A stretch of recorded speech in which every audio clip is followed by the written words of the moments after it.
We're live, but I'm trying to post this on social medias.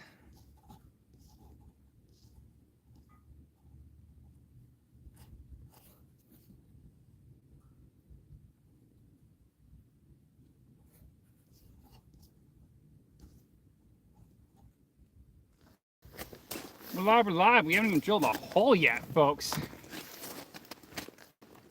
Or put a deucer down. But we got a beautiful day right now.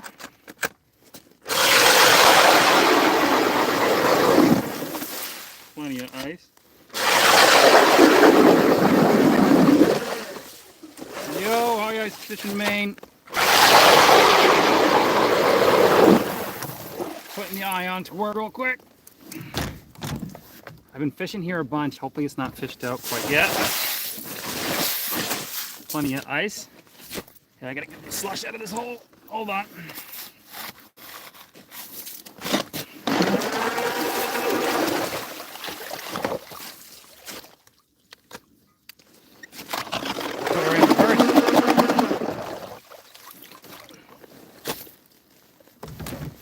And let's put the old livey scopy down. Sonar live scopy. And since I'm using live scope XR, I actually need two 8-inch holes.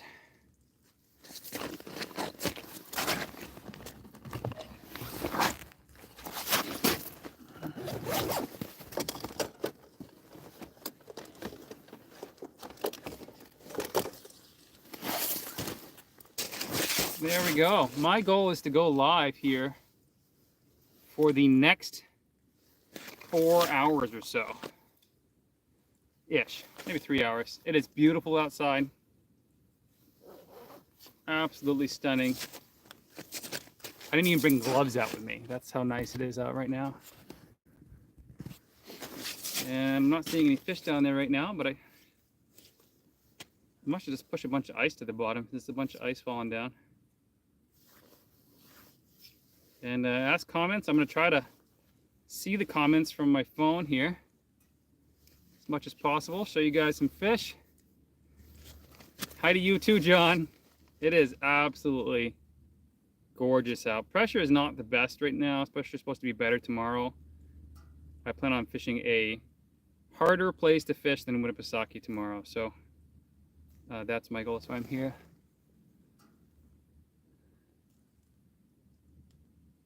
Classes at the moment. Awesome. Yeah, my goal was to make it to ice. I mean, Moosehead this year.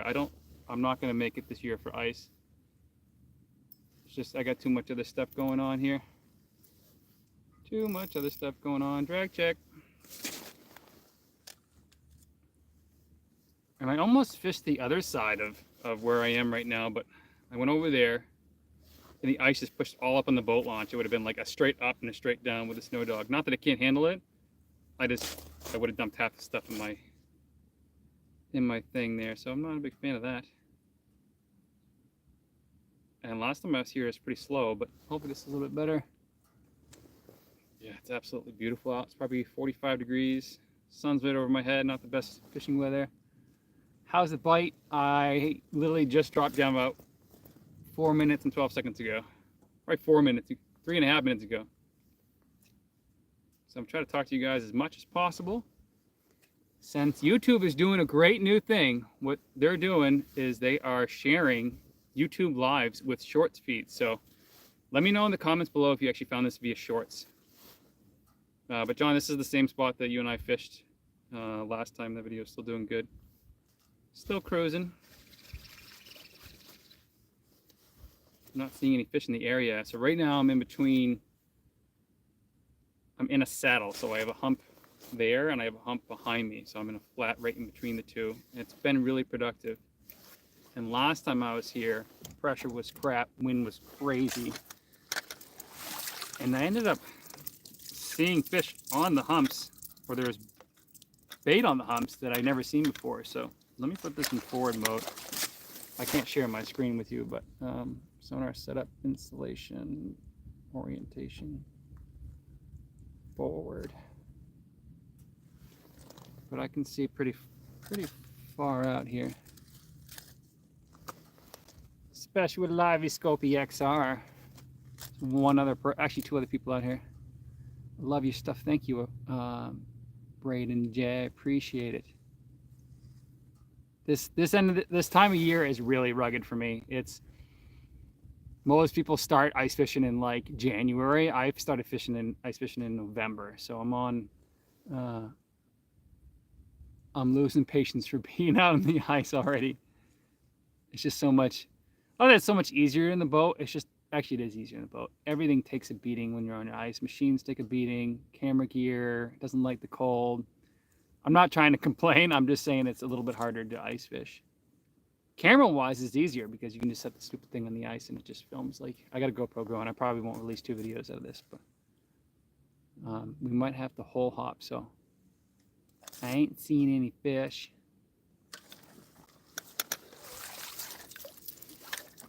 I just started fishing, so I don't know yet. I haven't seen any fish yet. Doesn't mean they're not around, but we got bluebird skies. Sonar setup, installation, orientation, download. And yeah, so I have multiple spots out here that I've caught them in. A lot of people fish up closer to the launch.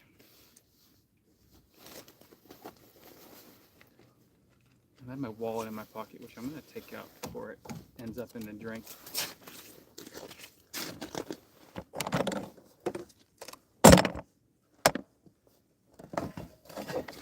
And I do, if the fish actually start coming in, I have a set line that I'm going to set out with a piece of chum on it.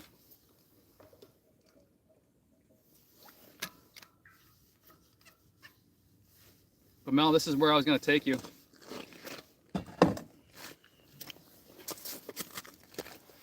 This is the spot, or one of the spots. I got a few in this area. I haven't really ventured off that much.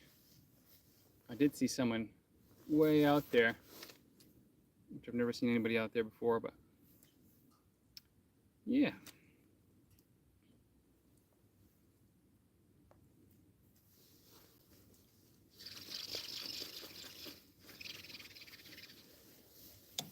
I'm tempted to put chum down, but I'm not seeing anything in the area, so don't want to waste chum. And I actually brought my flip over shack today, which I've only used once this year.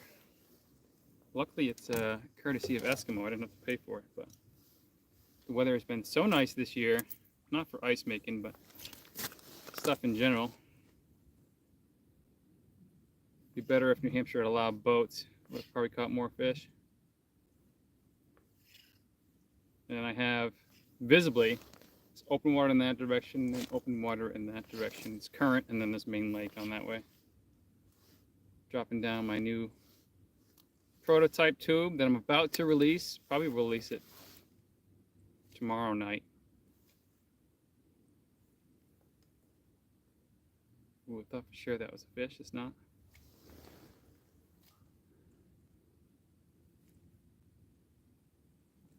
Oh yeah, I was sick before that. It was brutal. I had that.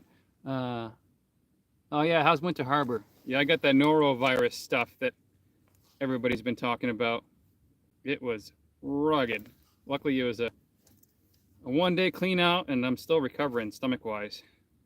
There's foods that I ate that I cannot eat right now. Probably for another. That would be my wife.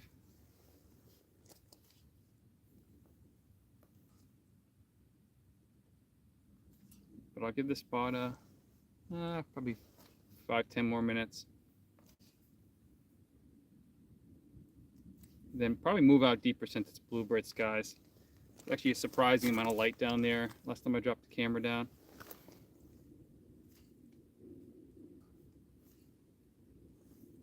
Nice. Yeah, I've only fished Winter Harbor once this year. I didn't fish it at all last year. We got 15 people on. Make sure you guys comment, leave comments below where you're from, if you're out fishing, if you're at work. Oh geez. Just get rid of those cats.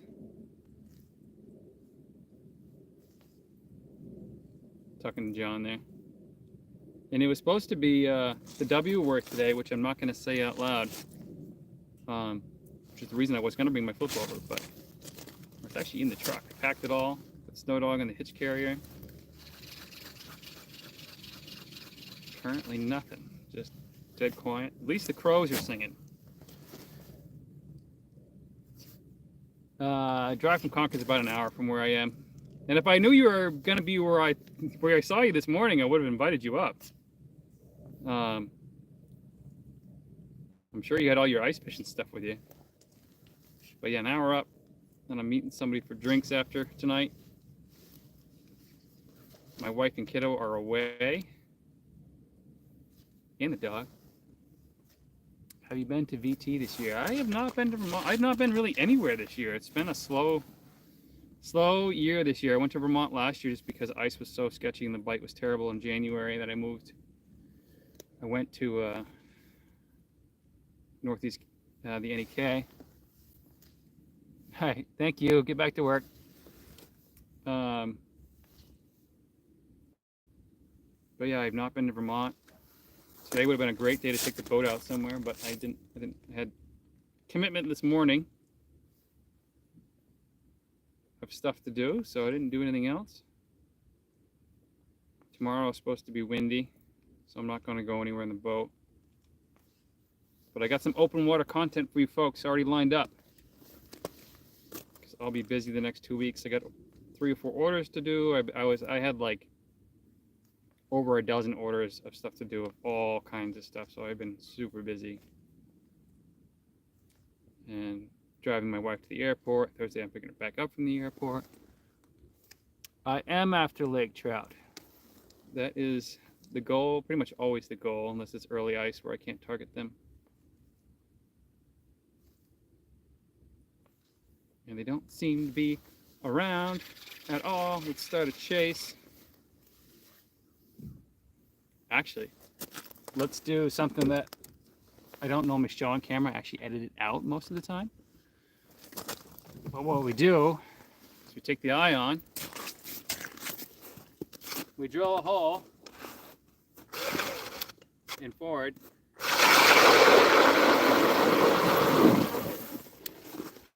we run it in reverse to make noise.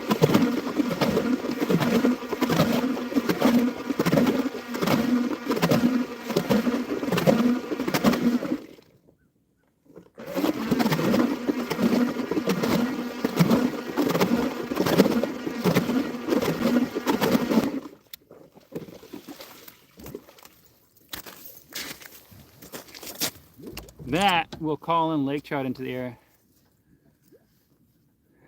Well, I've never caught a whitefish before, so you got me beat on that. Whitefish are on my bucket list. I've caught grayling and some other things in that. I don't know if grayling are in the same family as whitefish. Maybe they are.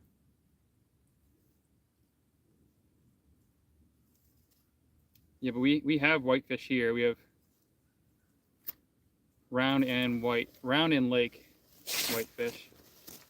One of them you can target, the other one you can't. I ain't seeing diddly squat here.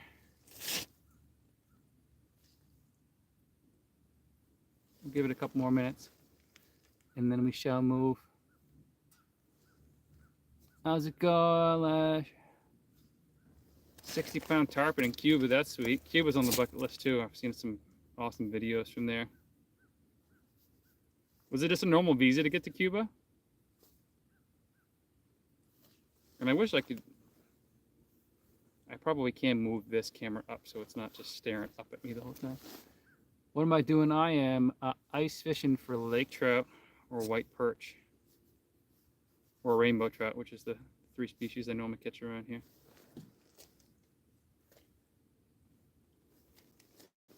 Yeah, I have no desire to fish for grouper, but a shark could be fun.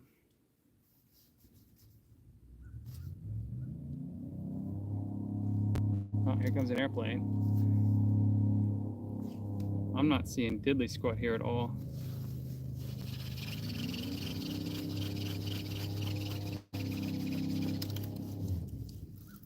If you guys haven't seen this tube yet, this is the new flying tube.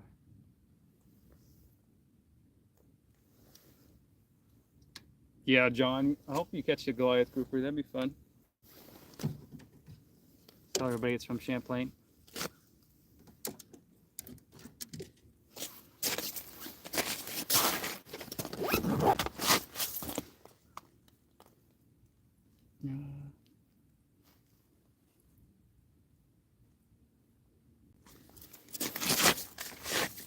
I am gonna put this in mode so I can pan around.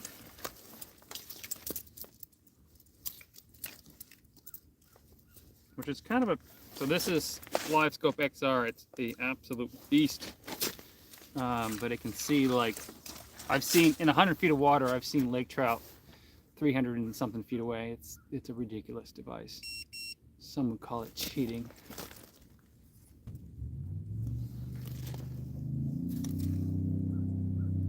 Oh, there's a lake 130 feet behind me. Let's go over there. He's suspended too. 120 feet in that direction. All right, we're going for a ride. How much longer will we have ice? I have no clue, man. I really don't know. My plan is to not ice fish in the month of March, but it doesn't look like I'm going to have a chance to not ice fish. Looks like I'm going to be more focused on ice because I just don't have a chance to take the boat out. Because if I take the boat out, I need a longer time. It takes me 2 hours to get to Sebago or 3 hours to get to Champlain. All right, we're moving. Hold on. It's going to get loud and vibrating.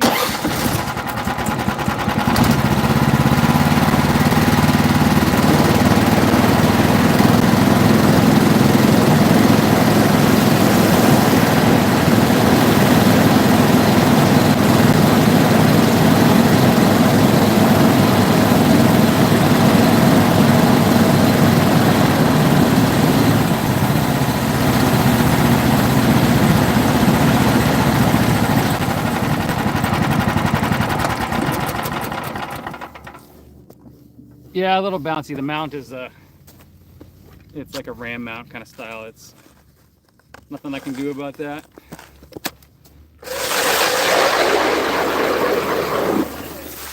Plenty of ice.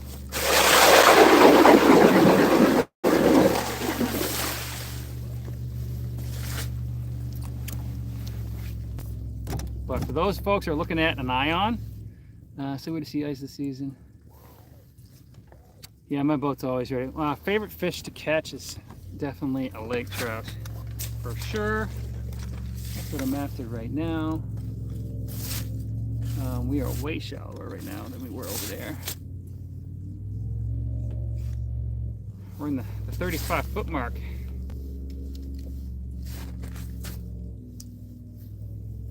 Let's drop down anyways.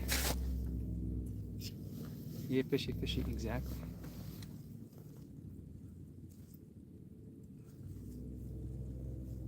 I went a little bit further than the 120 that fish was, but we're gonna drop down anyways. I have another good spot, but it's a long run. You guys would probably get nauseous.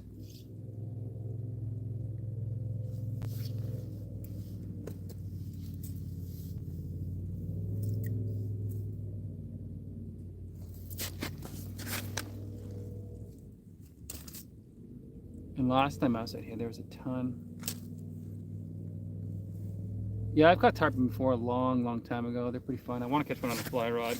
The first time I caught one was on like heavy tackle down deep. It was like 7 feet long. I have a picture of it when I was a kid. And it's hot. Hot, hot, hot. My shuttle is this Gen 2 Summit fishing shuttle. So it's their second gen, or the newest one that's not 3D printed. It is actually like made out of like really hard cutting, plastic cutting board material. And I'm opening the vents in my jacket or my pants right now. It's so hot out. I got vents up here too. No, I don't. Might have to lose the jacket today. Said I didn't even bring gloves out.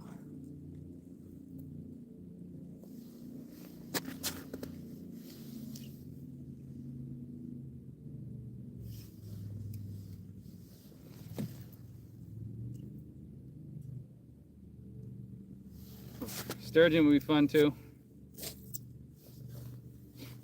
I've gotten close to catching one in the Merrimack River just because I saw them on live scope. We don't have many lakes around here. We have them in the couple of rivers that are around us. Apparently there's one down the street from my house. Kind of dammed off into a river system.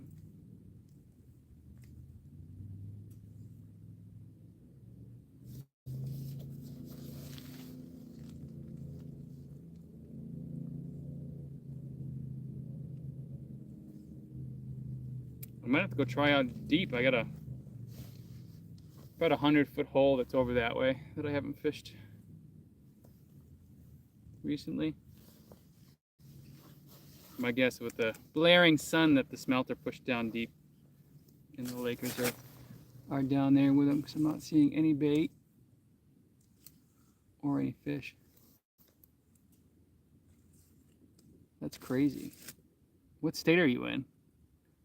It's wild YouTube or YT.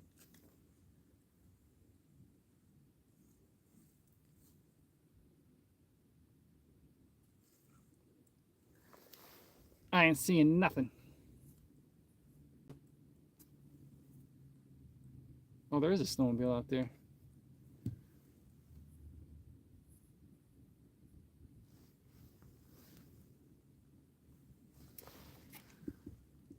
Oh, Ontario. Nice.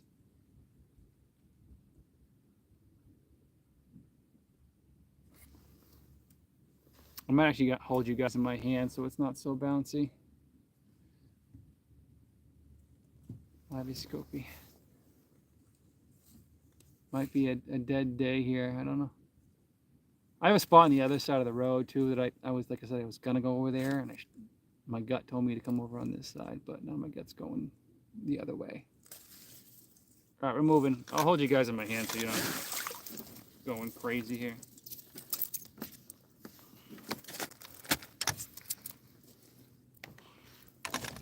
Freaking hoses and wires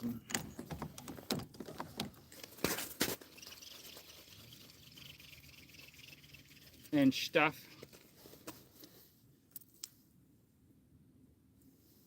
Lingcod. Yeah, we call them burbot. We call them cusk here, actually. All right, I'll pull you guys out. Charts. I gotta pull up my chart here and see where the heck I'm going. I stopped at a random spot the other day and ended up finding fish there. I am on Lake Winnipesaukee.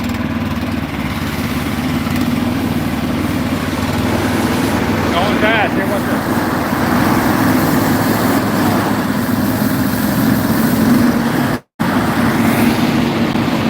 You can try a different spot.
start right here.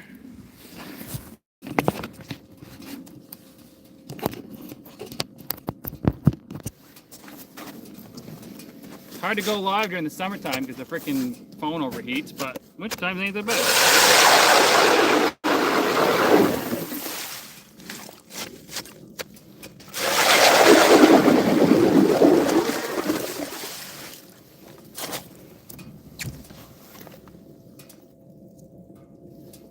Snowmobile over there moving like really slow. They must be looking for a spot.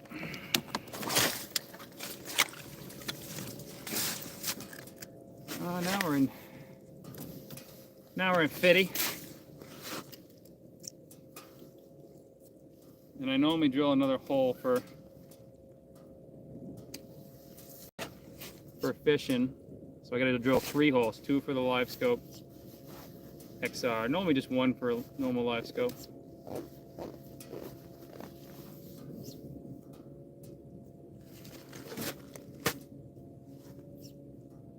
Yeah, Lakers are fun. You watch a lot of people that like go Laker trout fishing for the first time. They're like instantly hooked because they're such an interactive fish. Like the only thing that Lakers could do a little bit better is if they, 1, jumped, which most people don't fish for them in open water anyways. And then 2, if they, like a big one will pull drag, but most of them are, if you're using like lake trout gear, they won't pull drag. Unless it's a big one.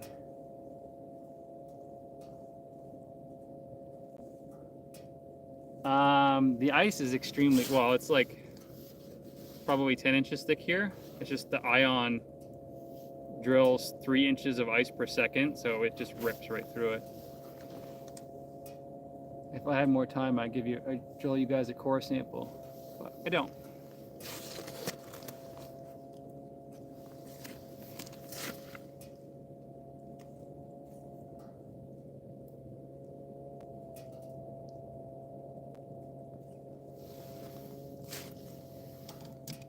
And I have my ice picks with me, and I almost left them in the truck, and I'm like, nah, I'll be fine.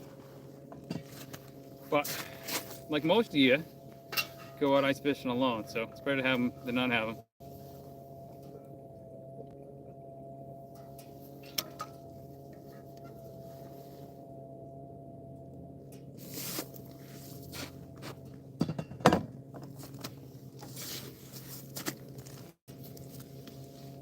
Yeah, light line can be fun. My light line fishing is fly fishing. I don't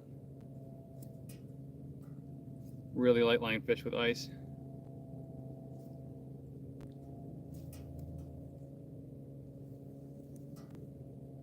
I'm guessing that, I don't know if there's 2 people on that snowmobile.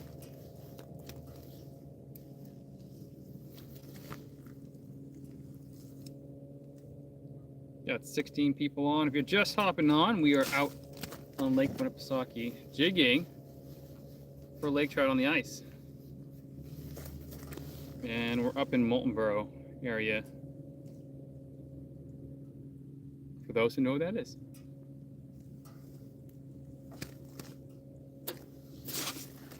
Don't be intimidated by fly fishing, it's really easy.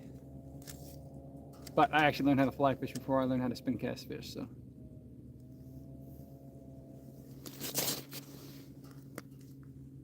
I ain't seeing diddly squat around here either.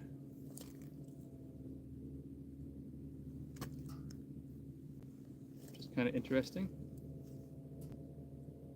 But I'm looking on just kind of flat areas. There's some deeper holes out here that I will check in a little bit.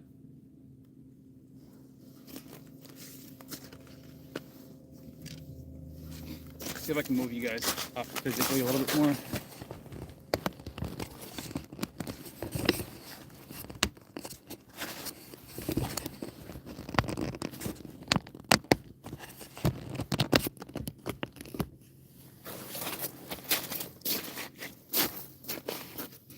Does that help at all?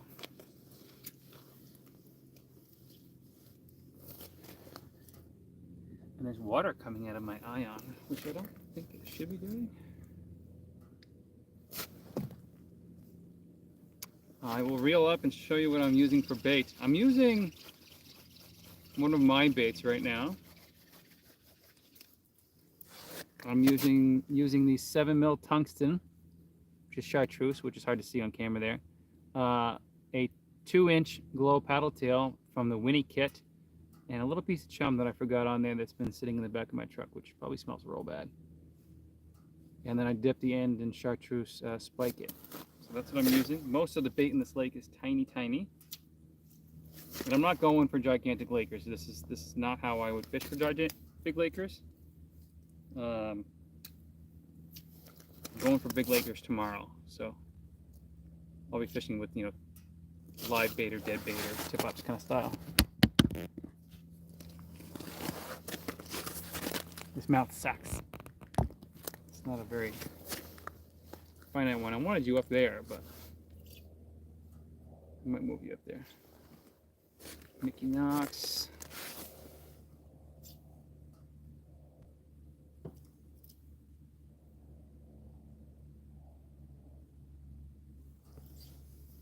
I ain't seeing nothing. There's a bunch of holes. Oh, I know what those holes are. Those are cuss line holes. I know who they are actually. I don't know if I don't think I can receive phone calls when I'm doing live. I can do text messages.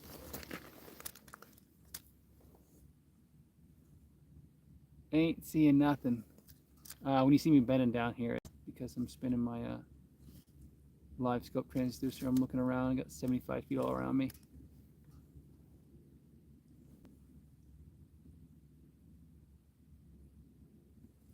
All right, 7 minutes. That's the goal, guys. 7 minutes.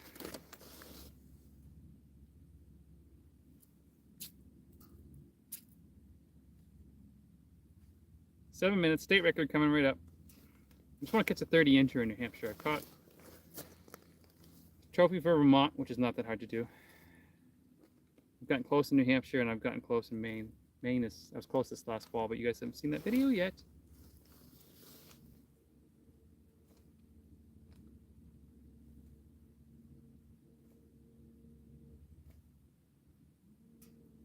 We caught a fish last time I was here, so that's the reason I stopped.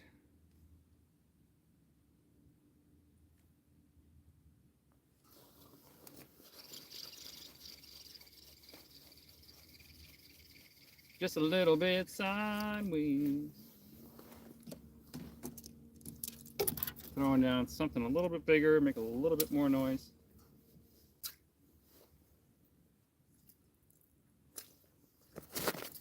It'll go down the hole.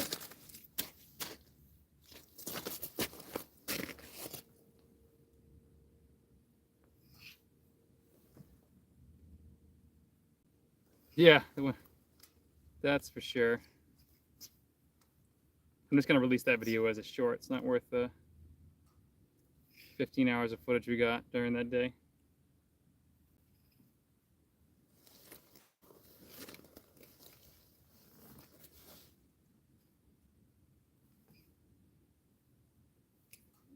As much as I don't want to go fishing 100 feet of water, I will if I have to, folks.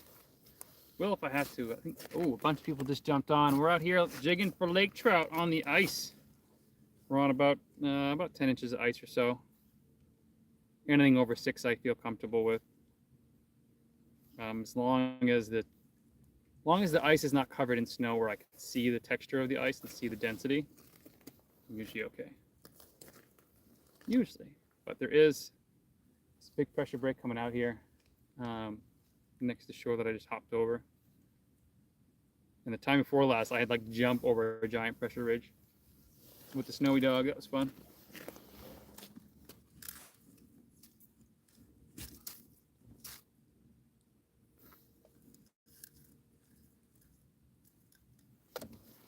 Ain't seeing nothing. What sled you running? I'm running the Snow Dog Sport 2022 model. So it's technically not a snowmobile. That's what's driving me around. I am out on Winnie, yes, as the description might say. I don't know if you guys can see the description before you click onto it, but try to tag ice fishing, lake trout, Winnipesaukee, and my name in it because I know people search for all three when they find my content. So I do some SEO, you know. I'm out on Winnie. I'm near Moltenboro, or I'm in the town of Moltenboro.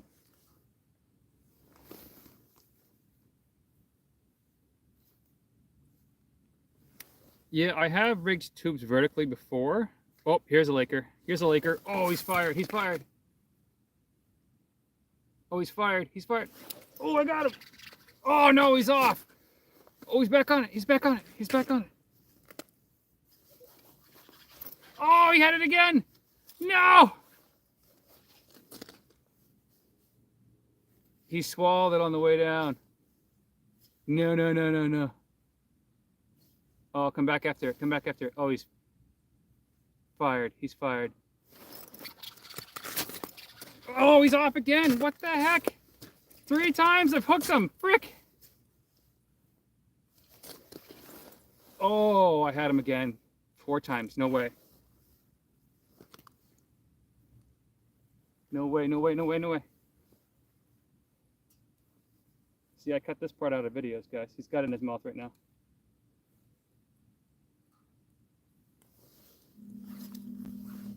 He's all over it. He's all over it. Come on. He's so amped up about this tube.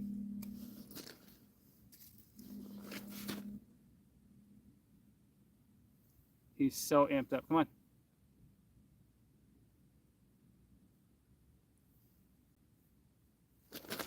Oh, he had it again. What the heck is going on?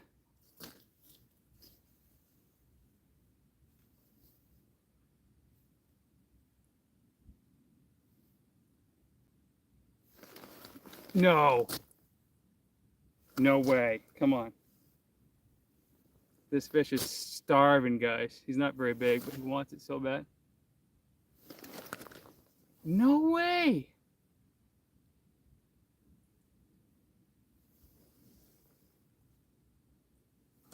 Oh, I think there's more than one, that's why.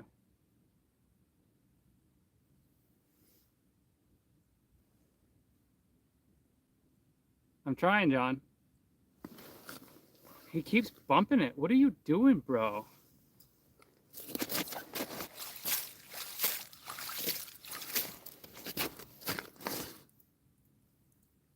He is so amped up about this. He's coming back again for it.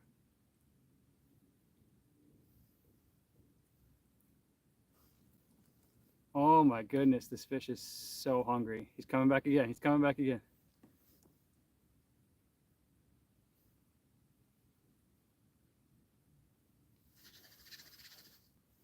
Oh, here he comes. He's chasing it. This tube is a little big for him, probably. I've never seen a Laker so freaking fired up over a tube, though.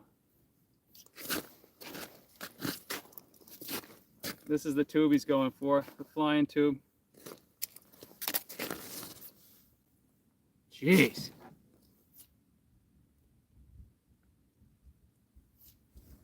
Yeah, I don't show all the misses, guys, but I do show some of them. That's why I'm going live today, to show you guys this is not all rainbows and sunshine all the time.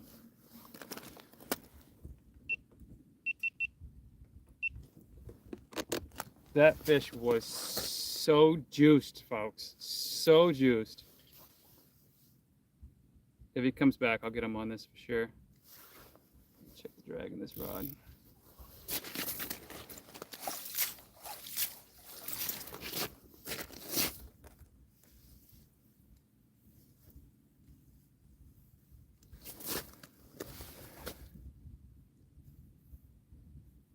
I know I messed it up. Jeez, that Laker was fired, folks. Ugh. He actually ate that thing probably 6 or 7 times, but the hook on that thing is a beast.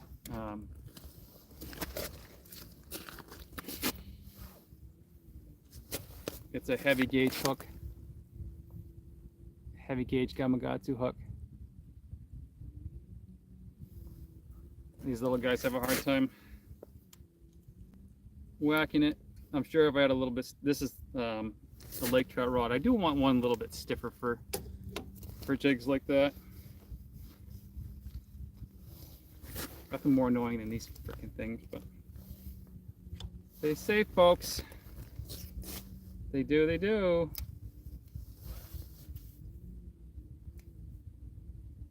Almost had one.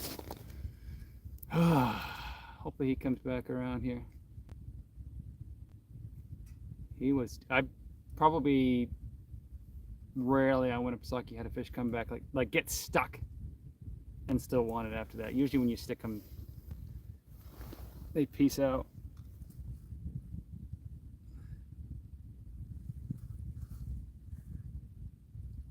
Oh, here he comes. Here he comes. I don't know if it's him or another fish.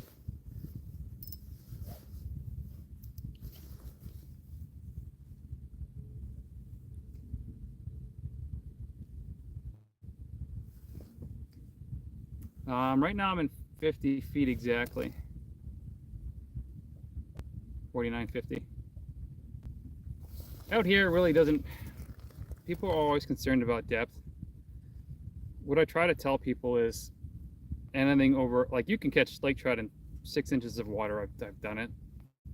It's not as common, but most of the time I'm focusing on 25 feet or more. 25 feet all the way up to like 70 in the wintertime. That being said, like I said, you can catch them anywhere in the water column. Water temp's all the same. Oh no, he's going away from me. Come back. He's 35 feet away from me. Come back, no. Dang it. Probably the same fish. Yeah, he's still going. He's mad. He's mad that he didn't get any food and got pricked in the face twice, or 3-4 times.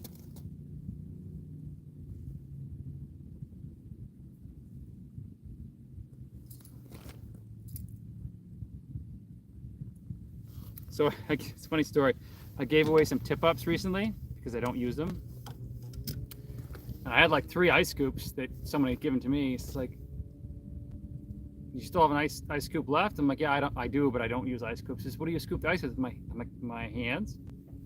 I've only used an ice scoop once ever. Most of the time I use my hands. It gets you used to, not really the best thing, but it gets you used to feeling cold.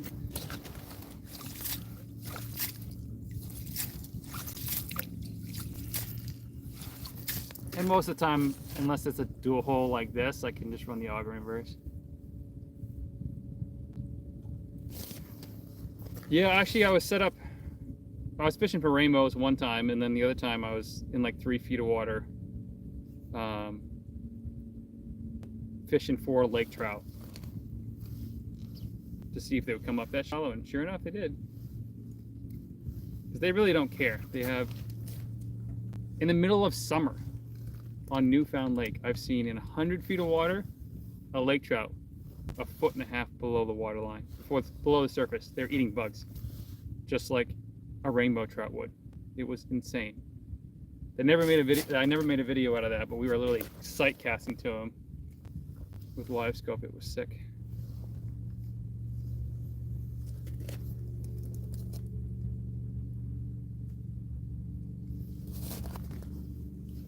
And I'm gonna keep drinking water because I don't normally talk this much when I'm ice fishing.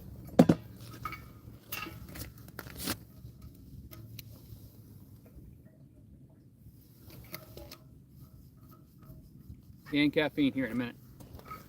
But I'm going, as long as the phone stays good, doesn't overheat.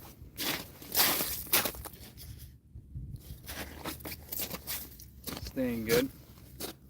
I wish there was a way for me to use the other camera and still read messages, but I can't. I have to use the little dinky front camera here.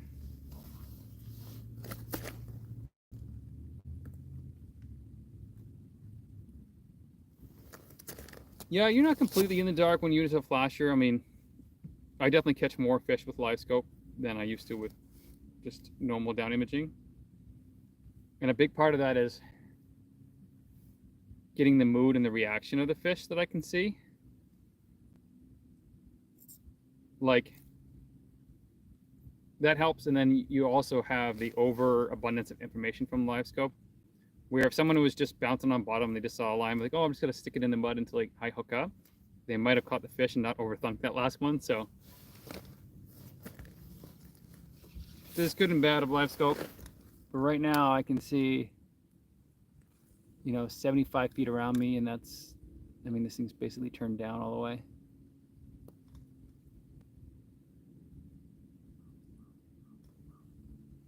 Snowmobile's getting off the ice. On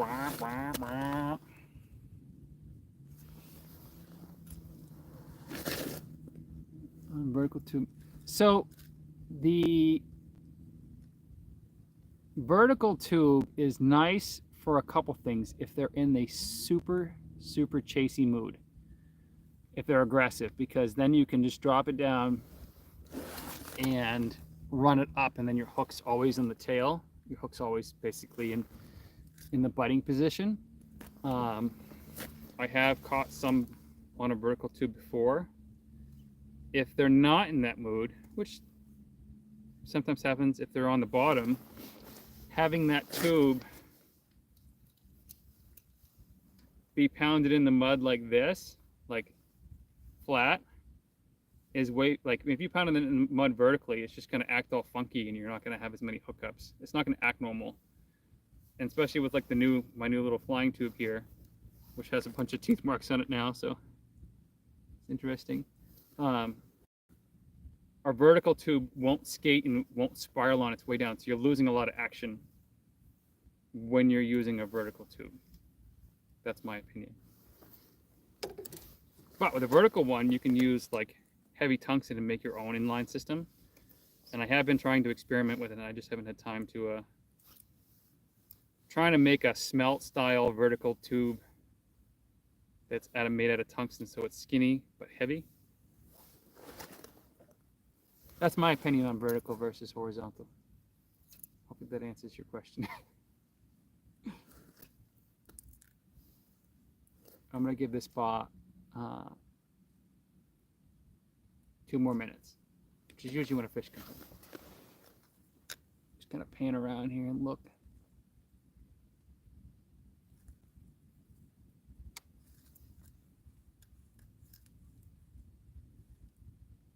Negative.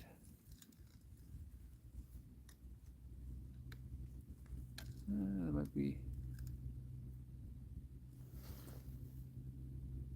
There's a lonely smelt or something up top there.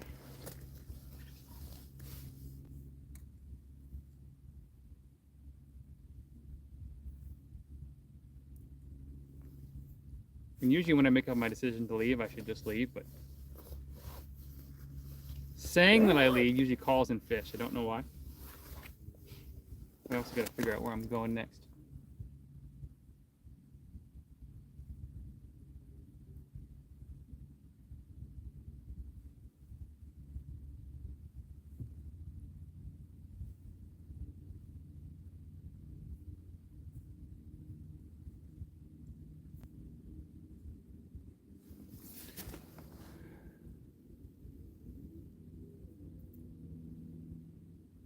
Another snowmobile out there. And last time I was out here, there was a guy that came like out from behind some islands, and he said he caught a few, so I might go out explore out there. I actually have some coordinates out that way. I also don't feel like sinking to the bottom of the Eskimo. If you guys can't tell, I'm actually sponsored by Eskimo.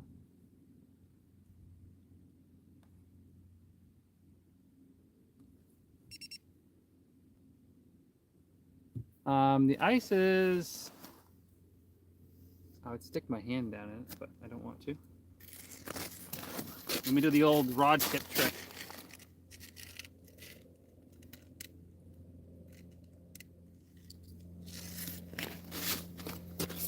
The ice is this thick, from this eyelet to this hand right here.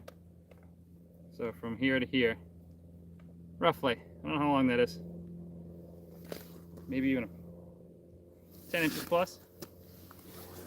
Plenty of ice for those folks that are couch surfing and everybody's telling them that there's no ice. It's a bunch of bullshysters. Just gotta know where to look and drive around. And most people think I live right next to the lake. I don't. This is an 1.5 hour drive for me. And I was actually a half an hour closer today because I was doing something else. So I said, screw it. I got some time to kill. go ice fishing. And right now we're gonna move. And this might be a long ride.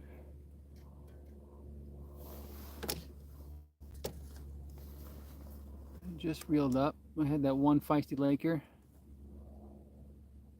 I run high vis, so the yellow Power Pro braid. I run it in 15-pound on all of my ice fishing gear and all of my open water gear. 15-pound for everything. And then I run 12 to 20-pound fluoro leader. I will run smaller stuff for stock trout early season or even late season, depending on what I'm doing. But I try to run everything the same. It makes buying, I can buy stuff in bulk. I know a lot of people use 10-pound Power Pro. The problem with 10-pound is I'm always nervous about breaking it, but it does sink faster. There's less tension on the line as it goes down. So my buddy Ryan fishes with the Suffix 832 white braid, 10-pound. I like the yellow too. The yellow is really nice for the ice. Like you can see it get stuck to the ice. You can see what's happening. You can see it on the water surface when you're casting. And I run a long leader. I run 12-foot plus leader, usually 12 feet right on the money. Moving is so damn hard.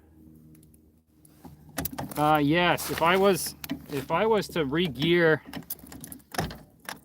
if I was to completely re-gear, I would buy a live scope before I bought a shanty or anything like that. I mean, what I tell people, if you're just starting out, the first thing that was miserable for me when I first started ice fishing was I was just like layering up like every piece of wool clothing that everybody gave me as a kid or adult, and it was miserable, like being that bundled up. Right now it's almost 50 degrees out, so I don't even need my suit on. I actually have my vents open on the side. But get a nice float suit, you'll be safe. Ice picks, cheap rod and reel, doesn't matter. These aren't super expensive, but they're like the rod's 75 bucks, the reel's 40. I used to run an expensive reel, but I took it off. And if you just borrow someone's live scope for 4 or 5 times, I mean, you learn so much. But I highly suggest it to everybody, and I'm not sponsored by them. But you can get a live scope set up for like 2,500 bucks now, ish, depending on what their sales are going on. I am targeting lake trout today because it's bright and sunny out in 45 feet or more. So I'm gonna go run to a spot that's quite a bit deeper. I'm gonna go run to I'm gonna go run between 2 saddles, actually, a deep saddle, go to. And a saddle's between 2 mountains. So here's a mountain, and I'm gonna run it right in between. Live scope first. By far, so live scope you can put on your kayak, you can put on your canoe, your boat, and if you like crappie fishing or any sort of pan fishing, you don't need to travel really far. So you can pan around, you can literally scout a half acre with live scope plus, and you don't have to walk that far. You can be like, oh, I can walk over there and I know there's fish over there. You can see contours and everything like that. Best jig is this one right here. This little guy right there, tungsten 7 mil, and the swim bait that's available on my website. Or I think you can click on this. I don't know if you click on this or not, but you can see the Winnie kit is for sale right on this website. I'm gonna drive this with one hand. It's not suggested, but it's too bouncy otherwise. I'm not on 90 miles.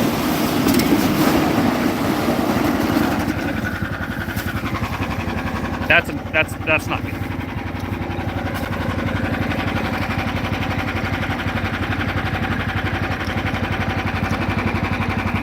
My live scope just fell. That's not good.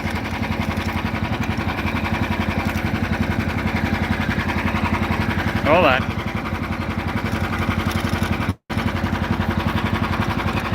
I'm on Winnipesaukee.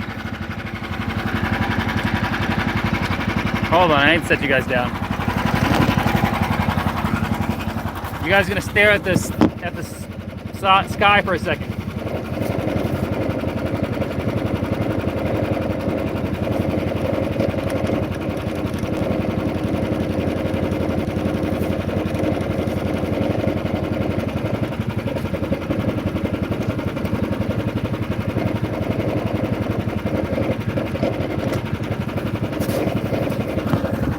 There we go. Sorry, my live scope fell over. Say a bottle of water. Water bottle?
All right, we're here.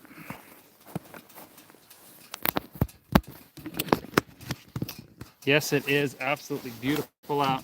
I'm hoping my live scope still works because I dropped it on the ice. We are basically on the side of a mountain, a hump. And there's some other holes over here. Which is promising. So I'm going to drill a third hole.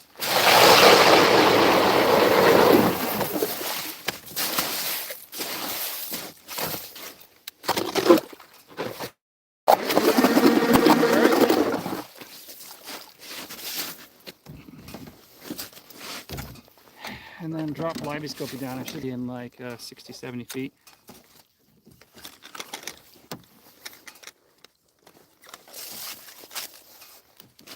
Just a little bit winding. Oof, I'm in like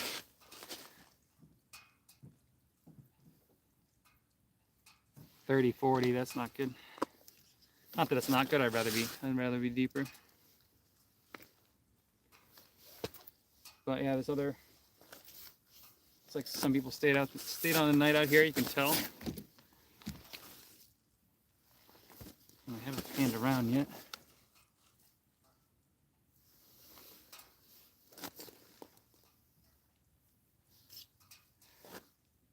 Oh, that's a fish over there for sure. It's about 100 feet away though. And so I got a mountain right here, over here. I have a mountain over there, and I'm actually on the side of the mountain, or the hump as they call it. And lake trout will kind of orientate themselves to humps. Winnipesaukee kind of weird. They'll come onto it, but they won't. It's not their favorite thing.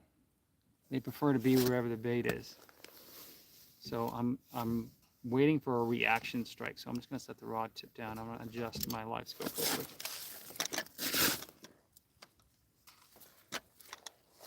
I don't have to bend over so much.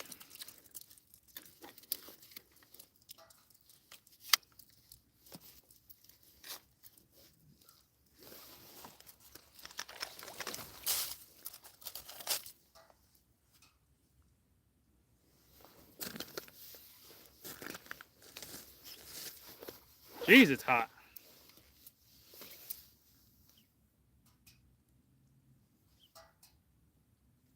Hot out. Hot out.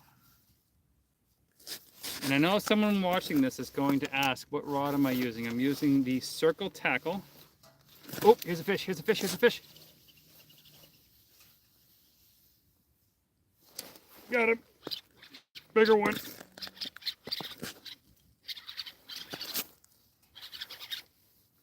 Bigger one. Come on, stay on. Stay on, stay on.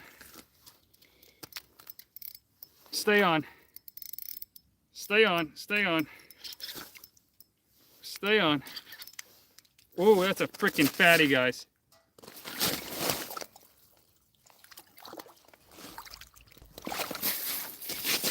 Frick yes, that thing is huge, guys.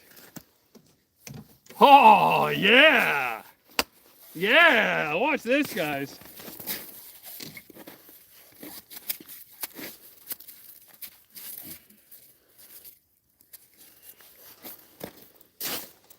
Look at the frickin' size of that one. Let me tell you right there. Look at the head on that thing. It's one of the crooked back ones, though. Let me back up some more. What a beast. What a beast. I'm gonna get the jig out real quick, kind of off camera.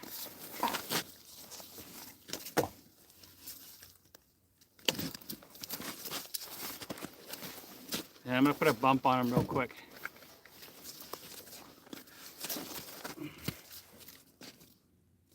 Stay, stay.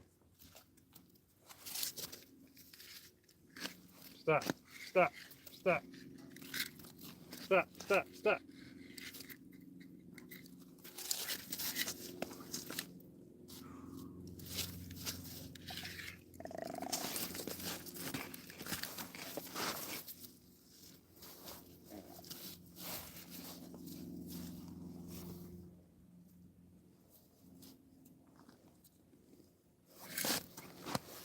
I'm gonna give him some water, hold on.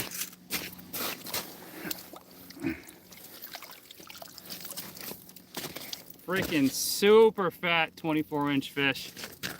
Probably the biggest one I've caught out of Winnie this year. You guys seeing that or what? Nice, nice fish, folks. Nice fish. Couple more seconds, there we go. I'm gonna try to show you guys the release without dumping my phone in the lake here. We are live on Lake Winnipesaukee, folks. That fish would be easily a 27 if he was straightened out. Can you guys see? I can't tell with my glasses on. Back in he goes.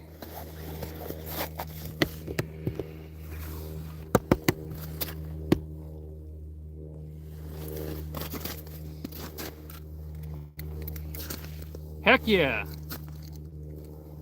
Heck yeah, heck yeah, heck yeah, heck yeah. That's what I'm talking about right there. No, I'm not saying your name. I'm sure it's some sort of gimmick stuff. But you folks, I already showed you what that fish was caught on here. Little tungsten jig.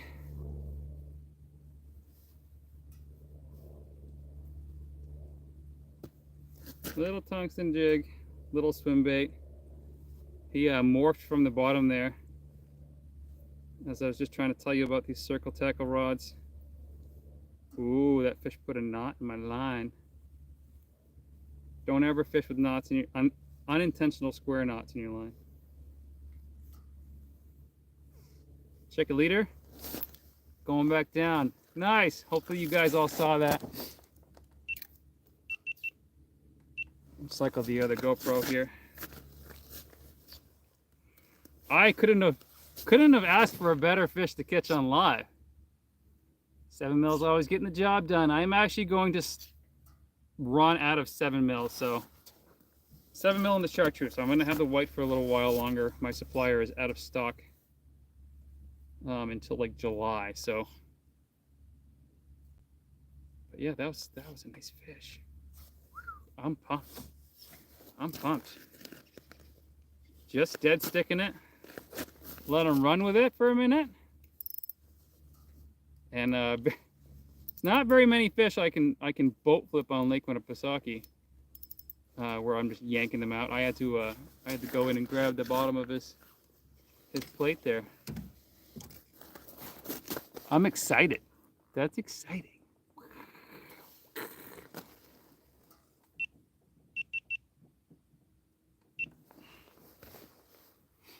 What country? I'm in the United States. I'm in New Hampshire, which is about as east as you can get besides Maine. Actually, I don't know if Florida is more east. I don't remember. I don't think so. Oh yeah, I'm in the northeast of the United States.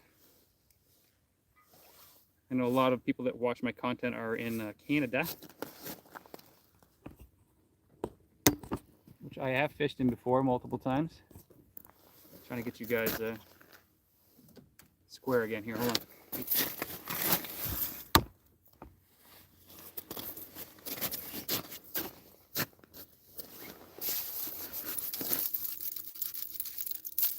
Cleaning some of the fish slime off my hands.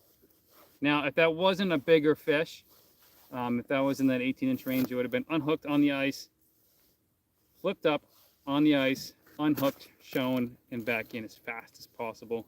If you're not keeping them, there's no reason to harass them anymore. I use a tape measure as a bump board. I hate doing that. I don't have my real bump with me. It's in my boat because of last time I fished out of the boat. Here, headed to Sebago. I got another fish.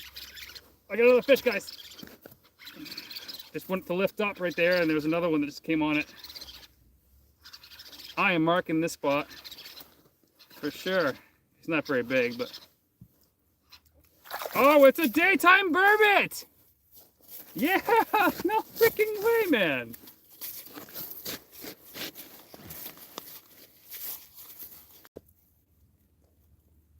Ugh.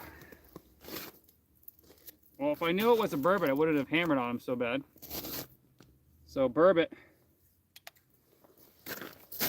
don't have the ability to burp, so I'm not going to give this kiss. These things stink awful most of the time. But he is, or she is, out biting my finger. But there's a nice 20-incher or so. Decent fish. Decent fish, guys. And these guys don't have the, he's crushing my finger. Don't have the ability to burp on the way up like lake trout. So, okay, I'm going to put the ice off and I'll show you a little bit more.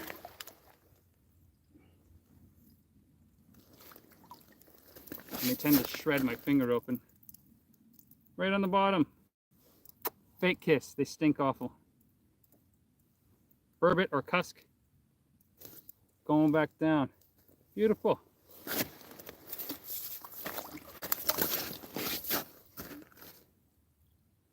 He bumped right into the transducer. Messed it up there for a second. Ugh.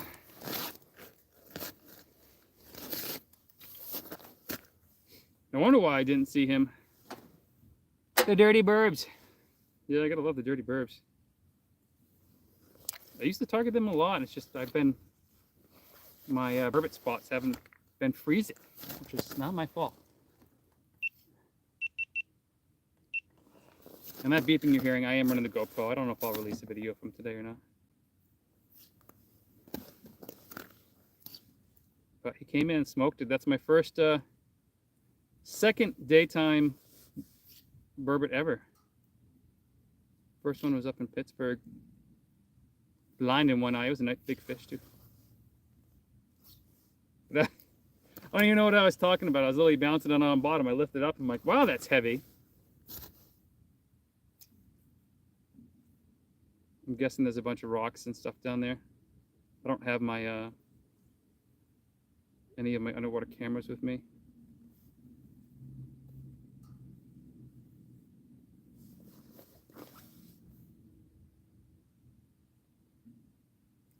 Got two species. I wasn't even going for burbot.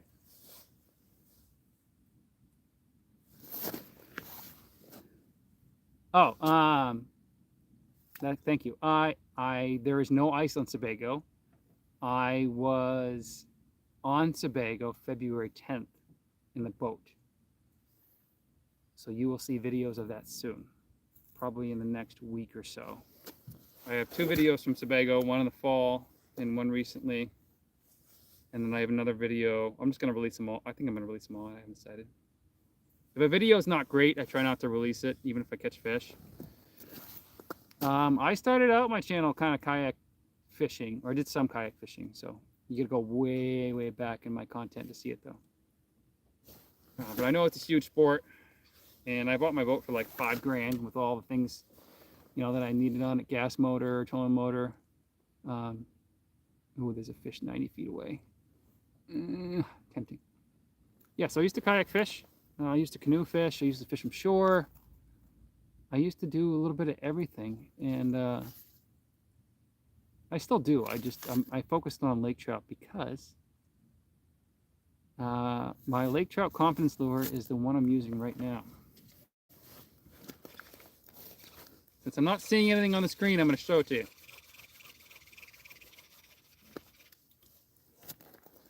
This is it. Basically a tungsten jig with a 2-inch swim bait on it. This one's chopped down to about 1 inch. It's got a little piece of shiner on there, which I've caught. Now a 2-foot Leica and about a 20-inch burbot on it. It is very small, and it's surprising to a lot of people. The smelt in this lake are tiny. Fishing Game actually just changed the regs on smelt, so you can no longer keep or jig smelt or even keep lake at a Lake Winnipesaukee or any of the lake trout lakes just because the populations are going down. Most of the bait in this lake is tiny. Now, that being said, bigger lake trout will eat that burbot. Lakers will eat something about half their size because they're insane and aggressive creatures. Dead stick this for a second, literally just setting it down.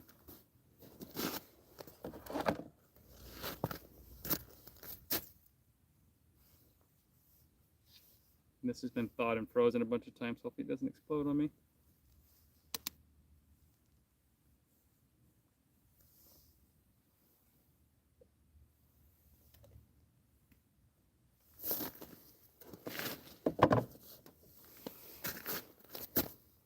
Yeah, 2 fish, same spot.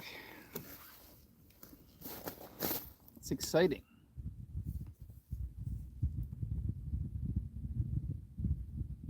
Okay. So,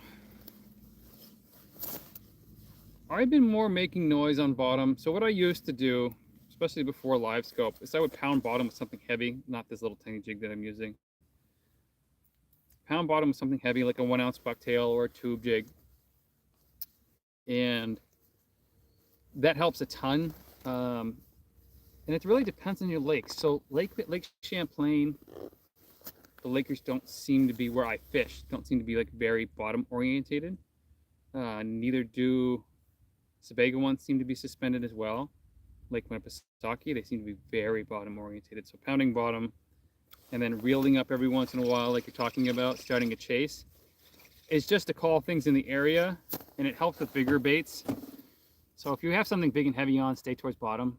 It doesn't give them a huge chance to see it. It allows them to like kind of pin stuff towards bottom. If you're using something small like this, where you're better off just shining it in front of their face, I tend to stay up above.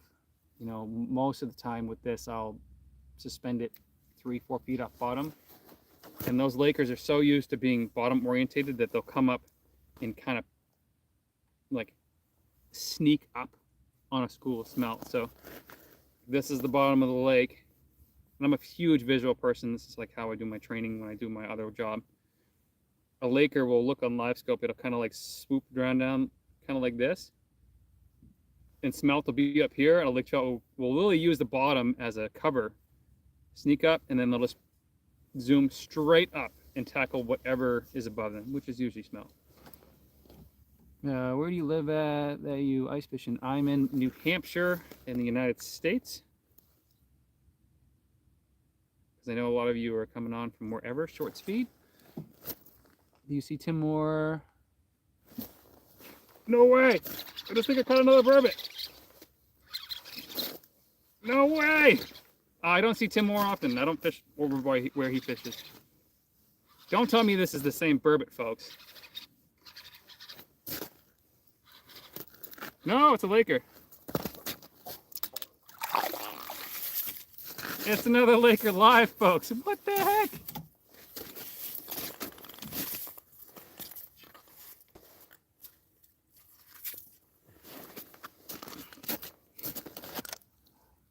That's bottom bouncing right there for you. Just tapping bottom. I'm on a bunch of rocks. I can't clearly see with the transducer that I'm running right now. And if you're holding Lakers, they have a great handle right here, the caudal area, which is the tail fin basically. And yeah, that's it. And they tend to bleed no matter what, so don't, as long as it's not a gill hook, that's just hooking them in the mouth. And that hook's not long enough to stab any sort of brain part, so don't have to worry about it. I'll show you guys the release.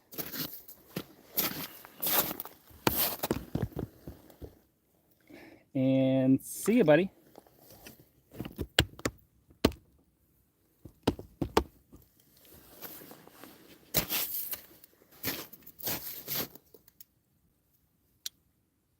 Right, tangled my leader when I flipped him on the ice there. No. So I'm on a bunch of rocks, so I can't really see bottom right now. And my leader is extremely short. Probably because I was trying all sorts of different things last time. And one of their parasites just fell off onto me, gross. Back to the coast. Yeah, I don't, yeah, Tim's out every day. From what he said before, Monday's his office day, so he's out Tuesday to Sunday. I met him personally last year. Actually, this spring for the first time. I've watched his seminars and stuff in the past. You guys keep forgetting to tell me to mark this spot. I don't have this marked in my navionics. Back.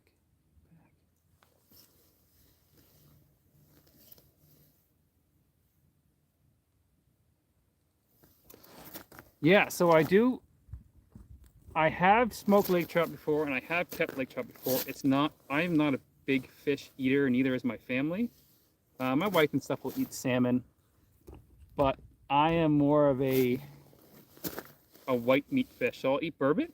I'll eat, what do you call it? Crappie every once in a while. The best thing for lake trout, and everybody's heard the story where, you know, you've heard of like cedar plank salmon and stuff like that, where you take a lake trout and you gut them, you dehead them, you do salt, pepper, lemon, you put them on the grill on a cedar plank, kind of like smokes it. You let it cool. You take the board with the lake trout off of it. You slide the lake trout in the trash, and then you eat the board. So lake trout's not for everybody. You need to like that flavor. It's a little fishy. What you can do is get rid of any of the fattier pieces, any of the skin that adds a lot of fish flavor to it. So get rid of those couple things. I have smoked them before, so brown sugar, black pepper, salt, a little bit of honey. Smoked them in this, I think maple or cherry wood, and it was actually pretty good. I just don't eat a lot of lake trout, so I like fried fish personally. So hopefully that answers your question. But they can be greasy, and it actually depends on what lake you're getting them from. So Lake Winnipesaukee, they're eating either smelt or they're eating, what do you want to call it? Sculpin. They will eat, you know, white perch and yellow perch, smaller fish. They will eat themselves. They are cannibals. I have seen them eat each other before. It's not as common, this fish over there too. But there's 3 fish in this spot. We'll stay here a little bit longer, I guess. But yeah, fish out of Champlain and I guess Sebago are a little bit more oily because alewife are a little bit more oily. That's their natural forage.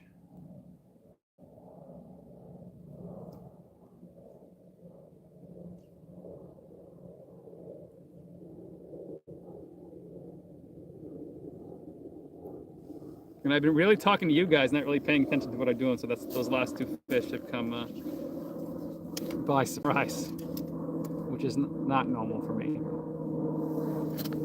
How do you guys like this camera angle? It's kind of, I might move you guys up higher. I'm just trying to figure out how to do that without moving the GoPro. And it takes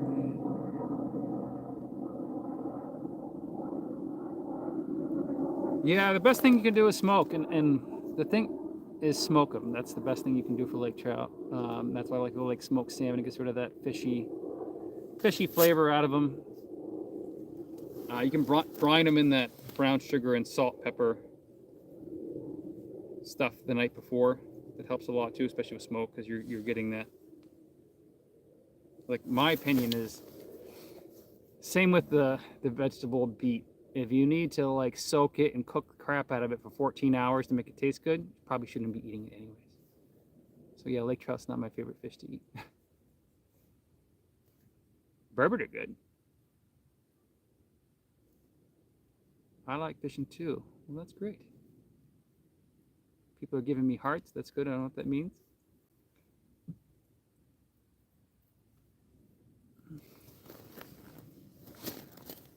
I'm not seeing any more fish. Let me pump. If you see me when I'm leaning forward, I'm looking at my screen here. I'm adjusting something on my screen most of the time.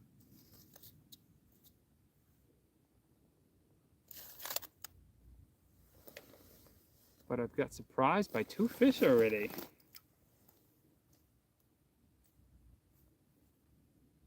And I wish I could share this screen with you at the same time without it glitching out. I'm sure I could. I don't know if I cycled this from the last lake trout or not, but just did now.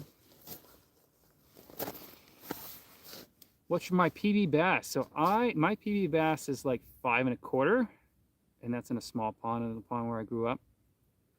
That being said, I only really bass fished for about 2 years. So can you please shout me out? Kermit VR, how's it going? That's your shout out. The area you're fishing. So the area that I'm at, I know you guys can't see my background, but is Moltenboro Beach. I think Moltenboro, Long Island Beach. So Long Island's on my left shoulder over here. And this is just like a giant area to fish in, and has kind of, I guess, access to Main Lake. So that's why it fishes so well. It froze earlier than expected this year. That's why I'm on this side. Okay, the kids later and tell them, well, that's not cool. You're about to get blocked, whoever you are, because YouTube just flagged your comment, so don't do that. Don't get flagged by YouTube. Behave or get out. And there's something that's in, I'm guessing French.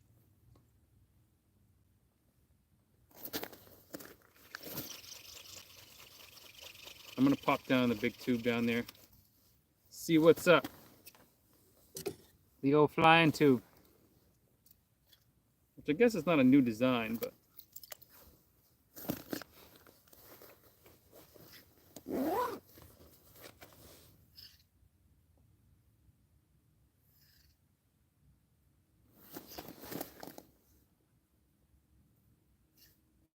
thing about running is not, but I see the track. Pedals are small.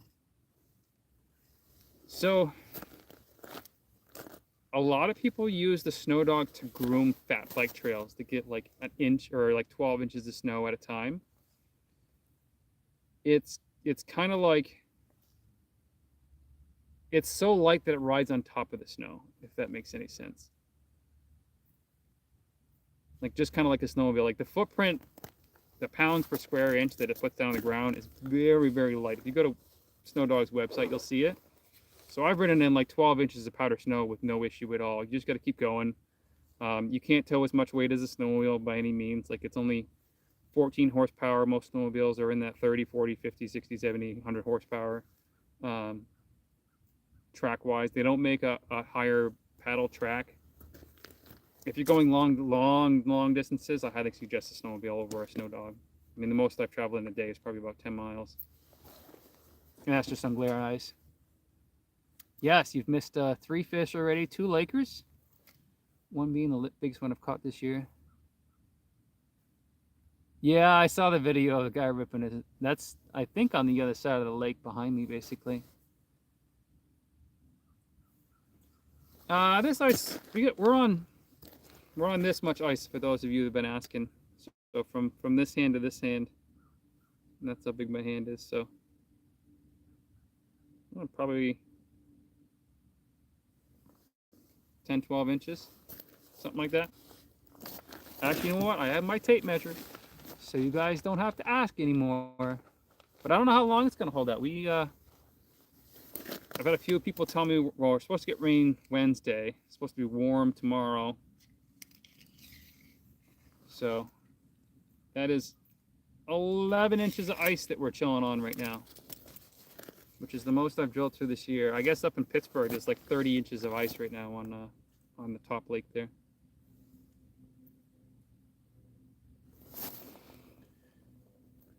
I do eat some of the fish that I catch. Shore was getting bad on the Guilford side. Yeah, shore's been bad all over the place. The shore, I was going to launch out of the other side today, but the ice got pushed way up on top of the shore on the beach with a boat launch. So I didn't fish over there. This is starting to break up, and the bridge is keeping a lot of the water open with the current between the two. I was here last Monday and Tuesday, and the current was outrageous. The most current I've ever had to deal with on Winnipesaukee. Like, you drop my small jig down, my 1/4 ounce jig, less than a quarter, and it literally just shot out underneath the ice, which is very uncommon. Well, in my opinion, uncommon for Lake Winnipesaukee. Trying to fix you guys here, hold on. Really not much I can do.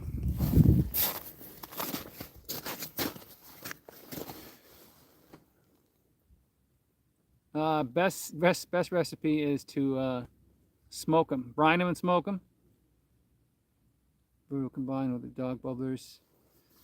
Yeah, the bubblers, everybody's been complaining about them. I mean, these rich guys that own these houses don't live in the state. Most of them don't. You know, they're trying to protect a very expensive dock system, and I get it. But, you know, if they're impeding access, and I had a few people that were complaining on social medias about that. You know, they can aim them so they don't do that. I don't know. They don't impede my way of where I fish. And I fish in the same spots pretty much, not over and over. I do try out, like this right now is a new spot. And I just happened to be over here and started catching some fish. So we're staying for a little bit longer. Now, thank you for enjoying the videos. I appreciate it. Biggest fish I've caught. Biggest New Hampshire lake trout is 28. I'll just go over lake trout. 28.5 in New Hampshire. 33 on Champlain. 31.5 in Maine. Biggest Laker total is 40.5. And that was on Lake Superior this past summer. And I know most of you guys haven't seen that video because the views on it are pretty low, but it's not. It's something like way out of my norm. So if you go back and look at it, it's a massive fish. What's your weirdest catch? Yeah, just a tough one. It's bad winter. Yeah, it's been a bad winter. I would say it's worse than last year's winter for sure. Last year's almost kicked my butt. This winter, I'm beating myself up already. My weirdest catch. I don't know what my weirdest catch would be. I really haven't caught weird things before. Oh, I thought it was on a fish. It just got stuck on the ice. Let's start a chase. I have saved some people before. Like, that's some like weird things that happen on the ice. I found fishing rods before. I've actually caught a fishing rod before. I found a brand new fishing rod and reel combo, like brand new.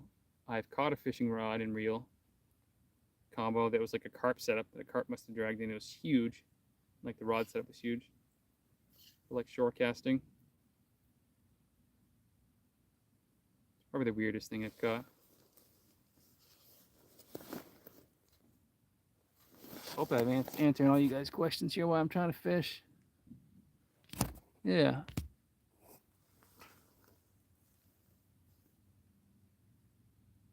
Caught a 20-inch.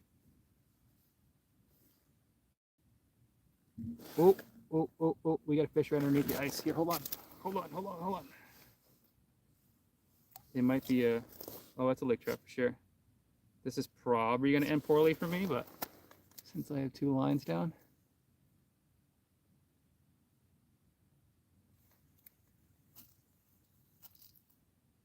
Oh, he just missed me. He just missed me.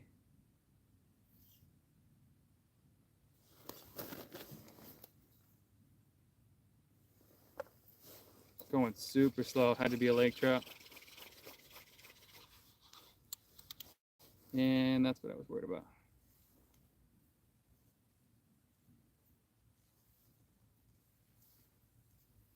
Watch, this is when a freaking fish will show up.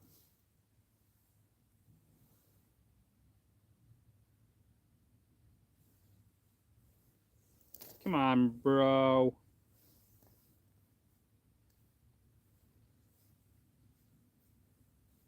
I know a lot of people, you guys hate the word bro, but I swear a lot, and it's kind of my my coverall word, I guess. Because if I wasn't live right now, I'd be swearing, I can tell you that.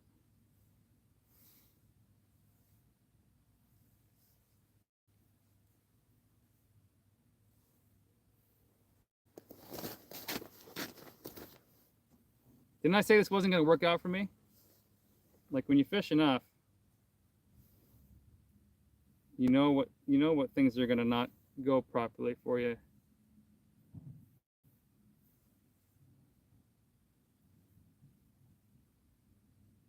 Yeah, there we go. I knew that wasn't going to work.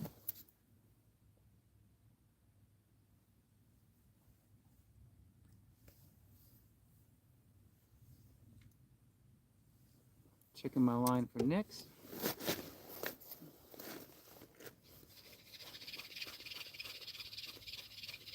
We might have to move, folks. We might have to move. It's been quiet. And the thing is, if I'm in the boat, like I'll fish an area for about 10-15 minutes. This fish around, they'll come up to the jig. And then when it gets quiet, I'll just leave. Ice fishing is a little bit harder because I gotta pack up, organize things, drill, start the snow dog, re-drill, you know, all that jazz.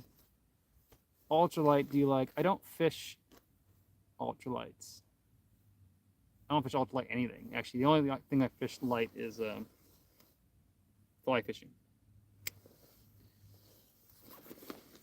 What's up, guys? Oh, I thought that was a lake here, and it's not. All right, we're gonna give this spot 3 more minutes. And then there's a 100-foot hole in front of me. I'm gonna go run to that and just drill a pair of holes. Take a look around.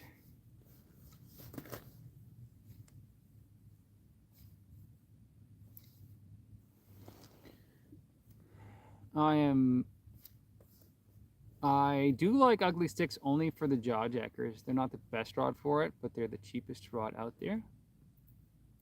I am fishing for lake trout and burbot. So I've already caught 2 lake trout and 1 burbot. Burbot was a bycatch. Well, we don't catch them in the daytime, but they are around.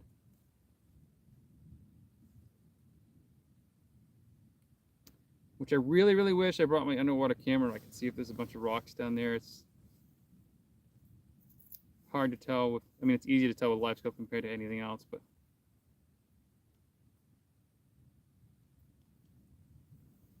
I have a, oh, there is a fish down there. Oh no. I just missed another burbot, folks. Dang. Biggest fish you have caught. Biggest fish I've caught today is a 24-incher. Biggest lake trout is 40.5. Why do you people come on and comment weird stuff? They're not even spawning right now. That'd be kind of weird. But I just had another burbot come through. Actually, burbot are probably spawning right now. I don't know why that one wasn't doing any spawning stuff, but.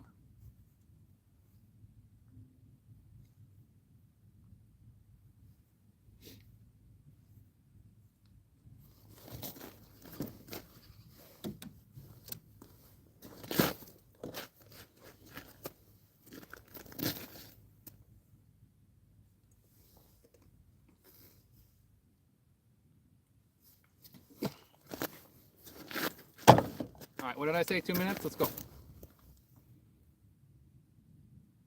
We can always come back here.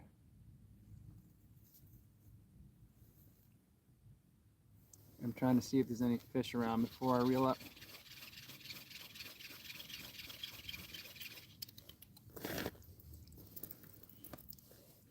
This is exactly. I love my iced tea. Unsweetened.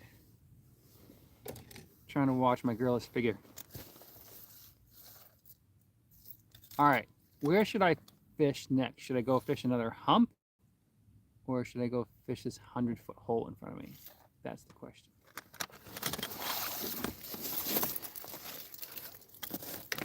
I like lemon too, but I bought a case of the non-lemony ones. I love swim baits, so I actually, if you guys are new to the channel / new to me, I actually sell swim baits. I actually sell the tubes. I sell everything that I'm using except for the rods, which I have the possibility to do. I just haven't got around to doing it. So you guys are gonna shake a lot for a minute because I don't feel like carrying you guys for like a couple minutes. So hold on. We're gonna be cruising with the snow dog here.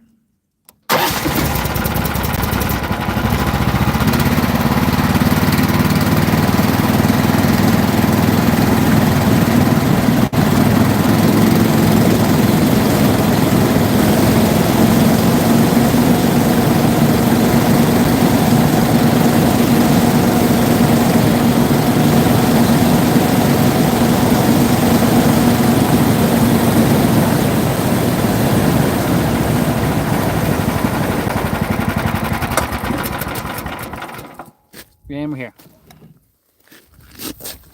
Yeah, sorry. For those of you who just hopped on, that's can't do anything about vibration except for hold the phone. Put it in forward gear.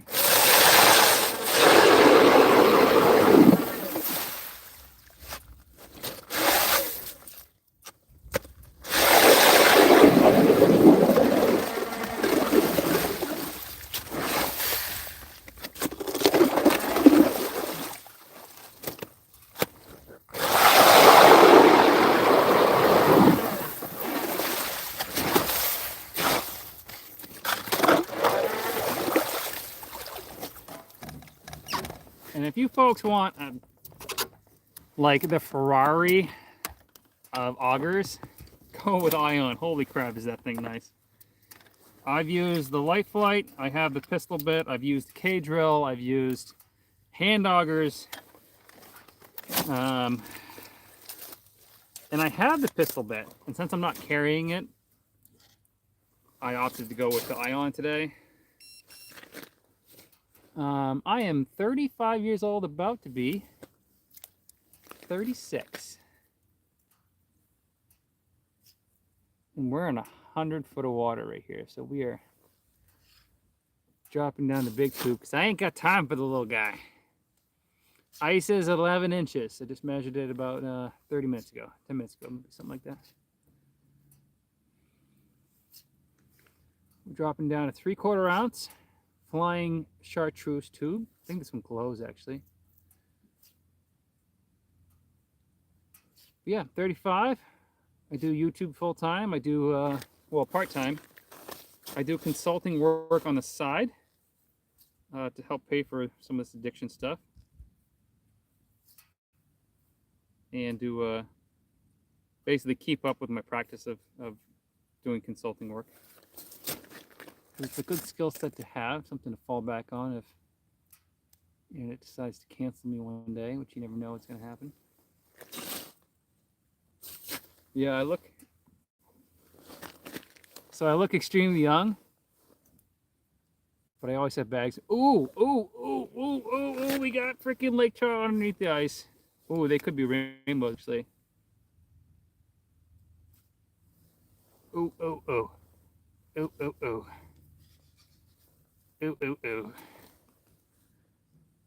Oh, there's a pair of them. So if you see stuff cruising right underneath the ice, it can be lake trout, but not always. I'm in 100 feet of water and there's a hump in front of me. So what they do is they'll come off that hump. And right now they're to my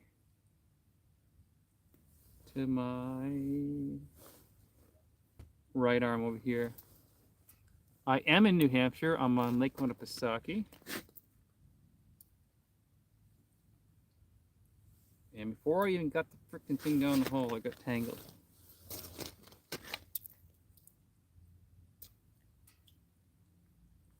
And here, melting ice as we speak, folks. Is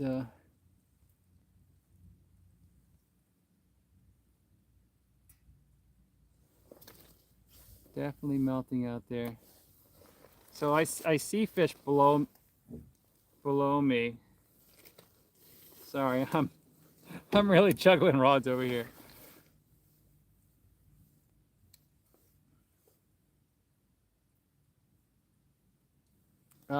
Target species today is lake trout. That is my my forte, my specialty, whatever you want to call it. My niche on the YouTube world is lake trout. That's what I'm going from, and I'm from New Hampshire, born and raised. New Hampshire, United States. And I don't know where the freaking fish went to, but they're around here somewhere. Where'd they go? There's two of them right underneath the ice. Little buggers. They're chilling behind me here. Yeah, that's a good place to fly fish for sure.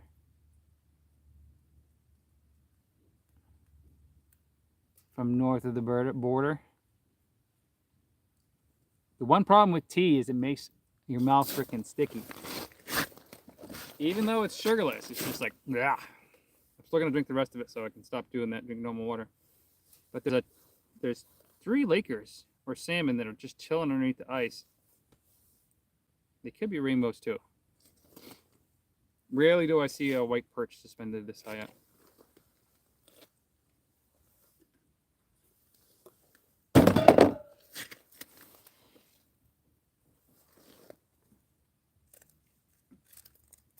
Now, normally I just run over there and drill on their heads.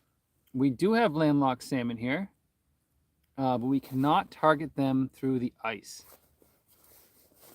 They kind of are protected during the ice fishing season because we stock them here. Yeah, we got them on our lakes and rivers.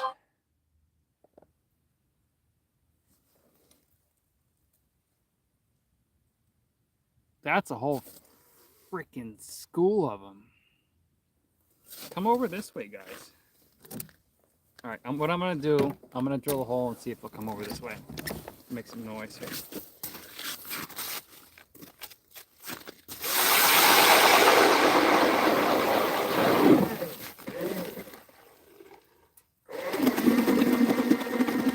You guys see me?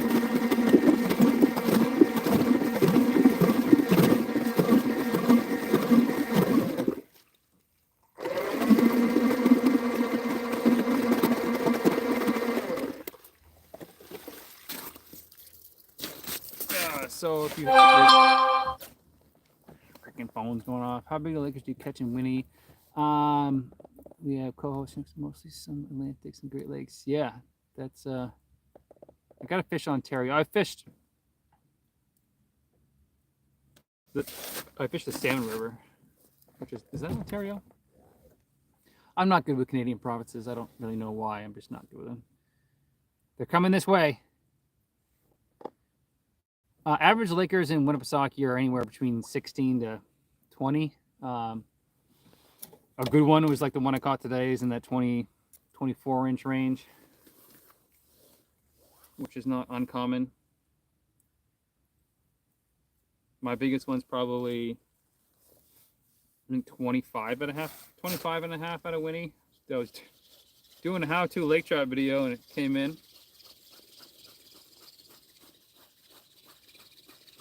That lake is 40 feet away. I don't know if he's going to be able to see this tube. If he does, come on over. Come here. Come over here. It's 35 feet away. About an hour and a half south from me. Yeah, I want to fish. Lake Ontario is the most eastern one, right? Yeah, it must be. Yeah, I want to fish that for lake trout. I just haven't had a chance yet. I want to fish everywhere for lake trout. They're just awesome fish. But I've caught, I've been to Alaska. I've caught kings. I've caught small kings, cohos. The only one I haven't caught is a chum salmon or dog salmon. They weren't running when I was there. They're always getting slightly closer. Slightly closer.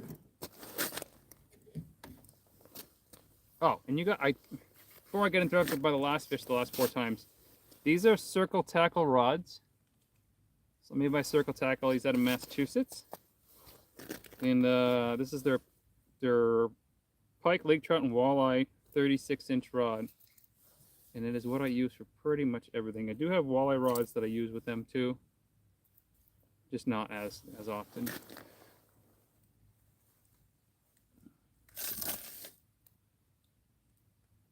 That lake trout wants nothing to do with me.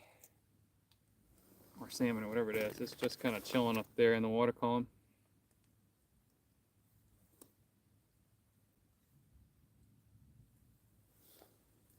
Oh, no, that's a fish. That's a fish, all right.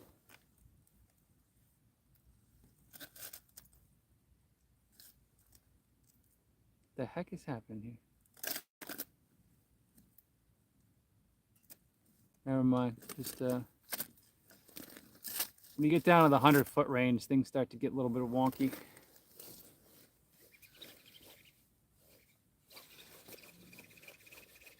All right, so those fish are suspended up high. That tells me a couple of things. One thing it tells me is they're not down deep, and I have shallow water in front of me. So what I'm going to do is I'm going to go hop up on that shallow water, or at least on the edge of the shallow water. Maybe, I don't know. Hold on, I'm going to drop down this tube. This guy is like just chilling underneath the ice here, which is characteristic of a smallmouth bass, actually. Which I do catch occasionally. I just edit them out of my videos. Yeah, I'll do the setup. So, Circle Tackle Series Lake Trout Ice Rod. 1,000 size KY, 1,000 size reel. 15-pound Power Pro braid with the high vis, which is the yellow. 12-pound fluorocarbon blue label leader. And I run about 2 wingspans of that. I was just talking to someone who fishes, or just watching a video about people that fish Lake Superior, and they fish like 18-foot leaders because it's so clear. And this is super clear too. So about 12 feet a leader. Yeah, I would fish more than that. I probably should start actually fishing more than that because leader material's cheap compared to losing fish, I guess. And then right now I'm fishing with a tube that's almost available on my website, but not yet. So this is the Glow Chartreuse flying tube with a 3/4 ounce jig, which I've almost caught some fish on, but they were being a little finicky.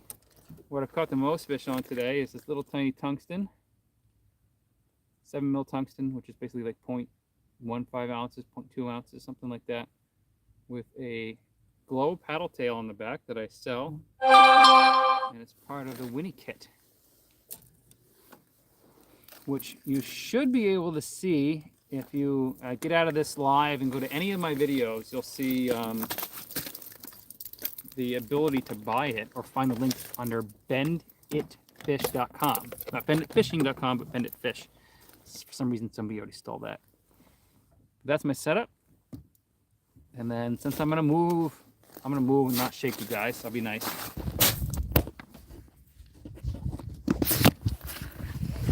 I'm running the Snow Dog, which is snowdog.com. So I work with Snow Dog, or I'm sponsored by Snow Dog, Eskimo, and Ion, and Circle Tackle. So I'm promoting companies that I've actually worked with.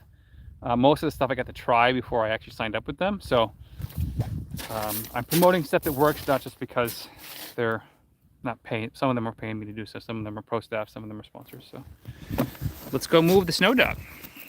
We're gonna go try on top of that flap here.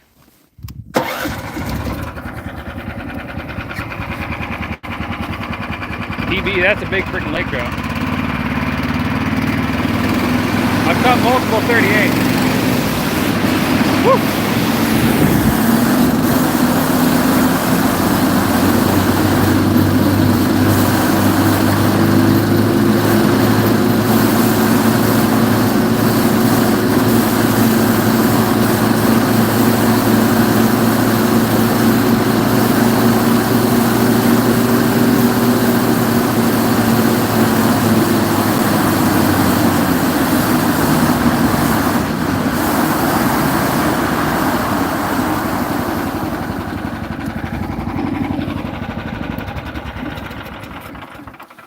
We've arrived at the next location, and I'm trying to stay with the sun directly at my face so you guys get a good image.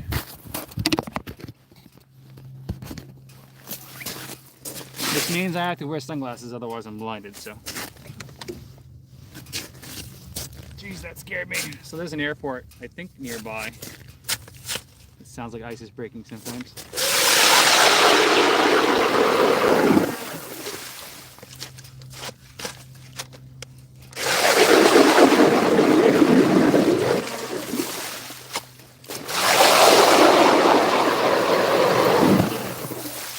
I do fish Newfound.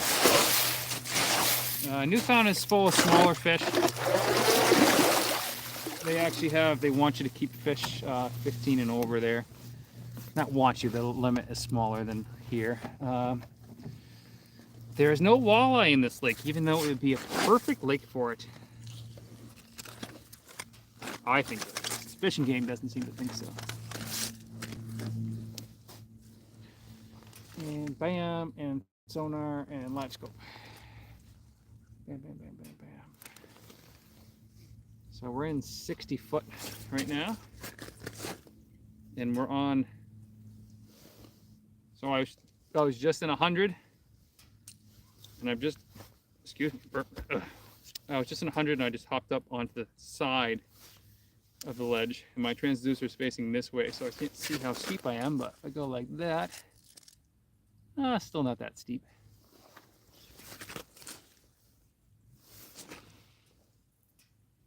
Up in the PI New Brunswick, fished out there a few times. Striper salmon, steelhead. Coastal brookies. Yeah, we get coastal brookies in Maine. Apparently there's an opportunity for them in Hampshire. It just doesn't happen really.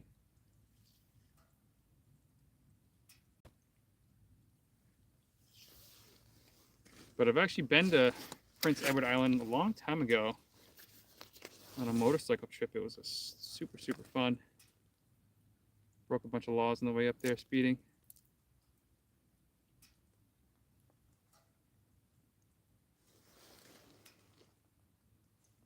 Yeah, it's a pretty nice office today.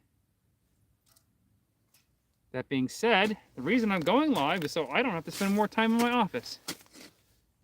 So I work from home. Obviously, I do this, and then I have to edit the video from today. Which my goal was to just go live today and just talk to you folks. Here in a stream right now. Don't drop your phone.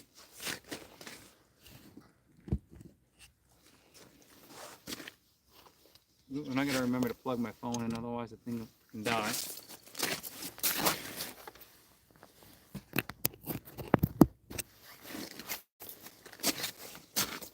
How's the video quality on you guys? Am I lagging at all? Shouldn't be. I don't know what I have for service, but I got a bunch of bars, a 4G.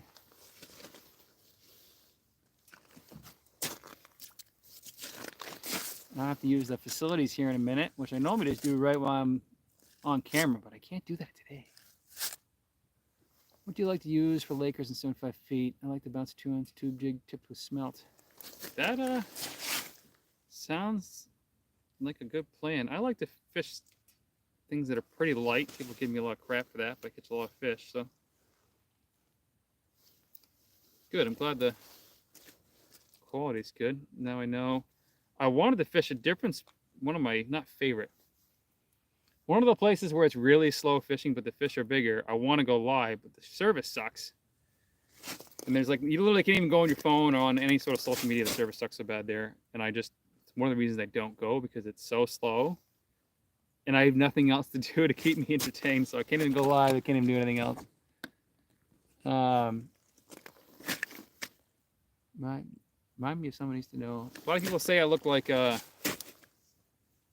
Topher Grace when my hair grows in. It just happens sometimes. I get lazy. Topher Grace from the 70s show.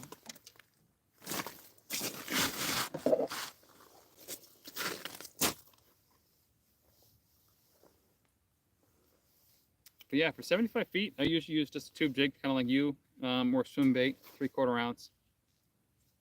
I also have grub tails that I make. And I sell everything just for lake trout. Quality is perfect. Perfect. Don't jinx it now. Don't jinx it too much.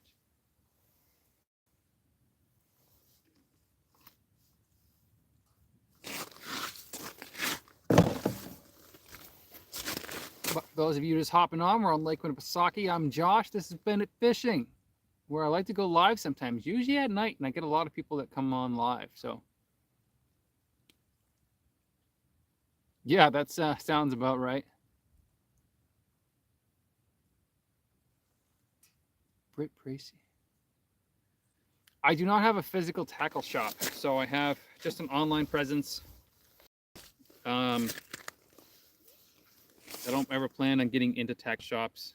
Maybe in the future I will, but right now it's just bennettfish.com. And my biggest seller is the Winnie kit. And I highly suggest you buy the Winnie kit with the bigger hooks. That's what I'm using right now. Actually, I'm using the small hook right now, but the bigger hooks are a little bit better. But this is what I had tied on from the last time I went ice fishing, so. But I ship all over. I ship international as well, or at least to Canada. I've tried to ship to Sweden and it was not successful. What a freaking fiasco that was, but I'm gonna throw down the big tube down there and see if see what's up. I got a couple more spots we can check. And I haven't really, I've explored this back in 2020, the year of everything awful, but the ice was good that year. I explored this area. I don't remember why I was up here. Chartreuse tube, that's what I just put down. And I'm gonna start releasing chartreuse tubes on the website. Probably, like I said, tomorrow night if I get a chance, depending on how the video goes. What are you wrapped around? It's the one thing I don't like about tubes is line twist.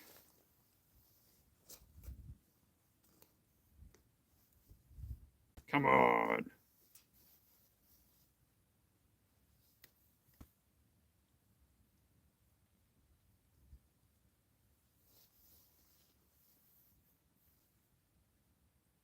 Watch, this is an official shot.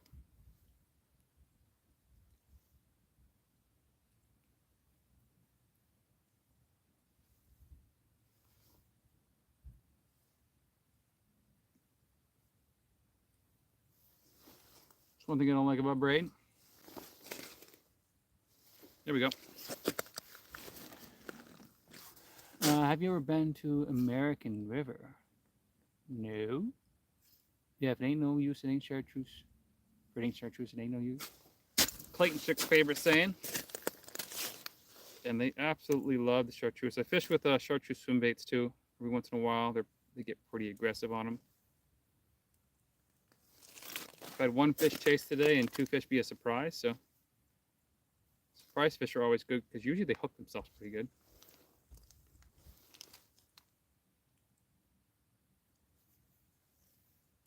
And if you're wondering about the tackle shop, it's our online presence. It's benditfish.com. And now I have 2 websites. I'm closing one of them. Oh, that was weird. Pretty sure I just got thumped. Benditfish.com and benditfishing.company.site. I am closing the one that I just said, the benditfishing.company.site. It's an older style internet service, and it doesn't link with my YouTube account, so I'm closing it. Touch-it scrummy worm variant. Wicked in the spring for Lakers and brookies on 8-way fly. Oh, there you go. Yeah, soon you'll be seeing me do some fly fishing content for Lakers. I'm kind of pumped about that. My plan was to go tomorrow, actually Wednesday, but wind's going to be blowing gazillion miles an hour, so ain't doing that. Yeah, so chartreuse, if you ever look at chartreuse under a UV light, it has a different spectrum, and I feel like fish can see that. I really do. So, yeah, I can't gotta see if I can look up with my sunglasses off, but I can't. She's bright and shiny today, folks.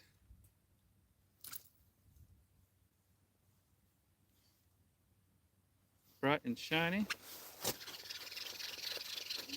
Start a chase real quick. Do a drop, and I'm gonna pan around.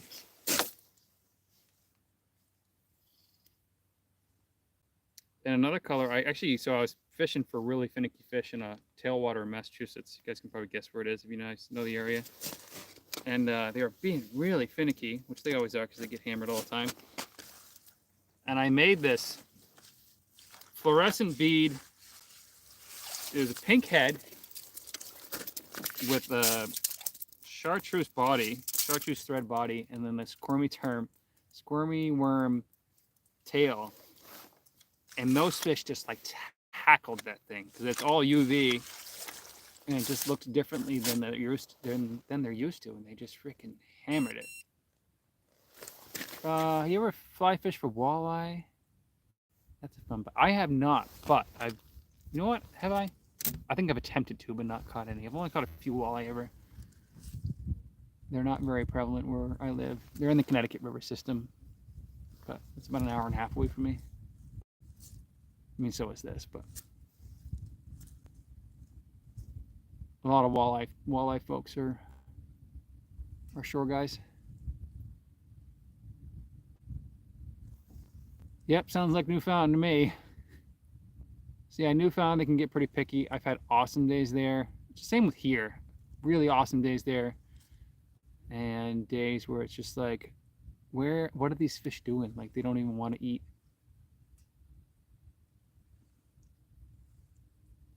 Use rough grouse, soft tackle on my screw.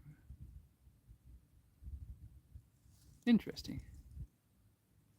Yeah, so if you watch, go to my channel after you get off the live here. I have tons of fly fishing content videos. That was the way that my channel was steering towards. And things with YouTube, you can't just do one speed. Like, you can't do everything. You can, but you won't grow as much. And I'm trying to get a huge dedicated audience towards lake trout. Because that's how I make my money. I do this full time. So, but I will be trying for walleye this spring with Libiscopy. I'm excited about that. And hopefully, since snowpack is awful this year, the rivers won't be ripping. I can launch my boat.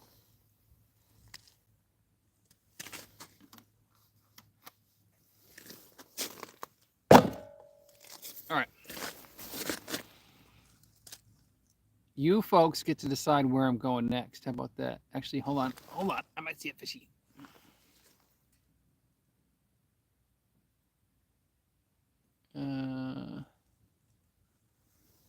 Well, I'm not going to tell you my location, but I will offer you where I think I should go next. So last spot was a hump charts fishing chart. So I have two humps in front of me. Deep water humps. 5 mile. Oh, you know what? There's a spot that I've caught Lakers before. Let's go over that way.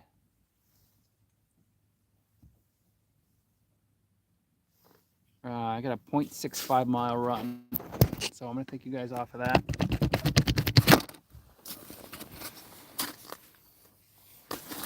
Hold on, you guys gonna stare at the roof for a second. I say roof, but it's the sky.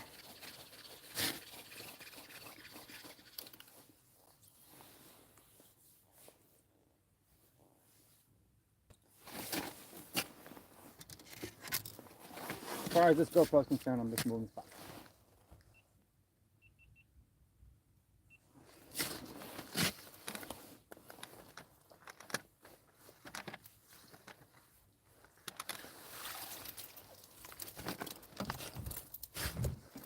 Come on.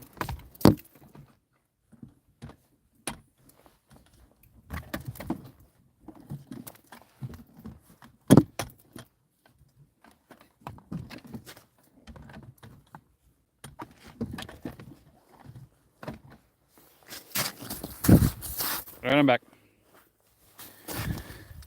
Yeah, so you're definitely not getting a location out of me because I can't just give away my spots because then I won't have spots to fish.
All right, how loud was that?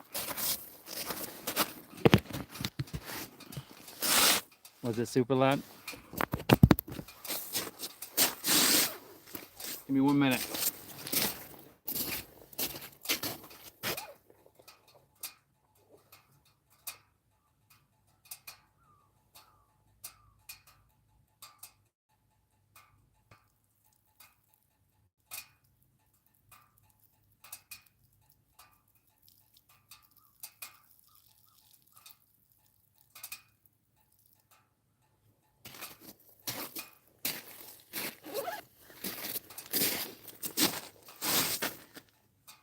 don't eat yellow snow.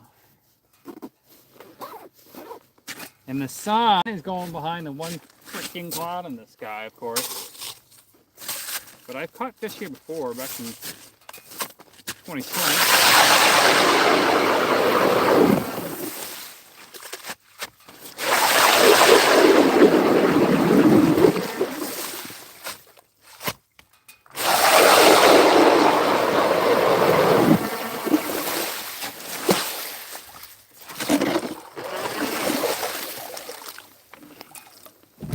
And this is about as realistic as YouTube fishing gets, folks. It's just going live, sharing with you folks that you know, sometimes I'll go out for 2 days and or you know, do an overnight trip and get skunked, and then I just think I you know, want to change my life choices. Sometimes ice is 11 inches thick for those of you who just hopped on to the live stream.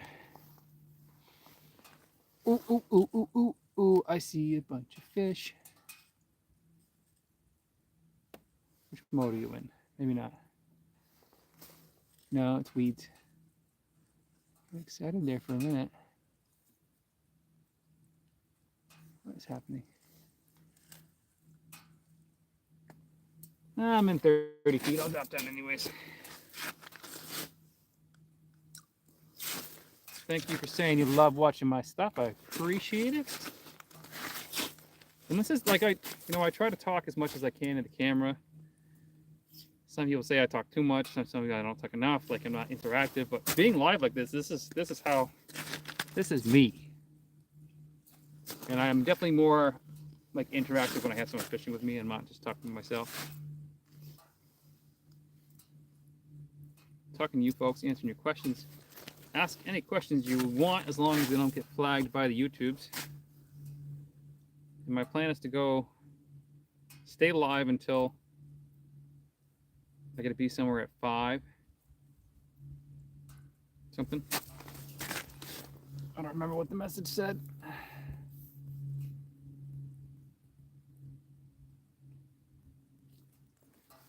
I gotta leave like 4. So ice thickness is good, but you can ask away questions. I just ran to another hump. So I'm in like 35 feet of water with a transducer that it does not like to be this shallow, but that's where I am. And we have popcorn ice on top. If anybody skis or popcorn snow, they're familiar with the term. It's like little like popcorn kernels. Snow Dog loves it. Snow Dog loves it.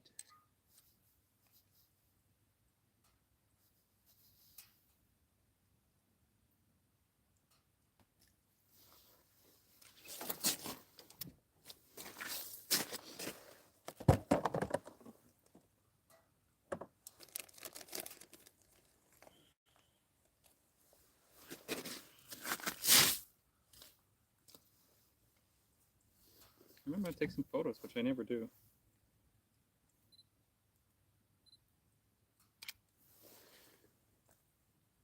They stole my kid. That's weird.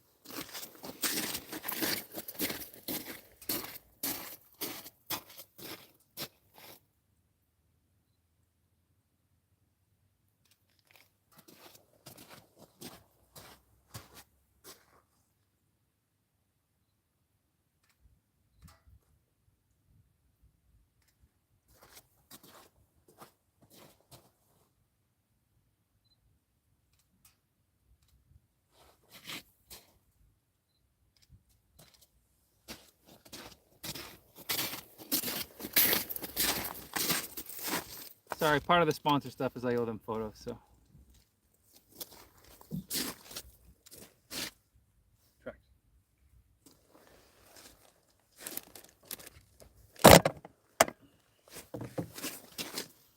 I'm not seeing any fish.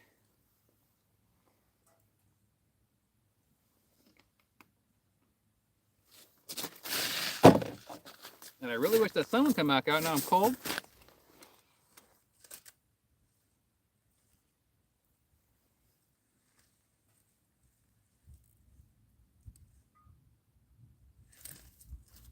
All right, let's go somewhere else.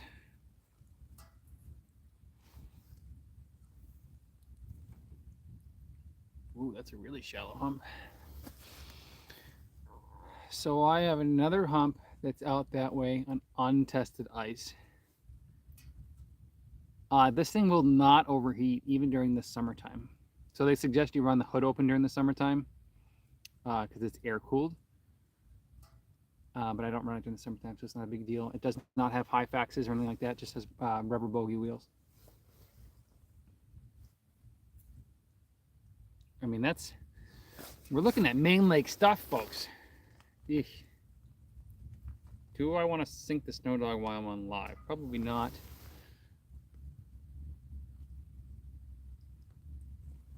How far away is it? How far? 0.36 miles. That last one was 0.6 miles. And I know it's a hump with deeper access around it.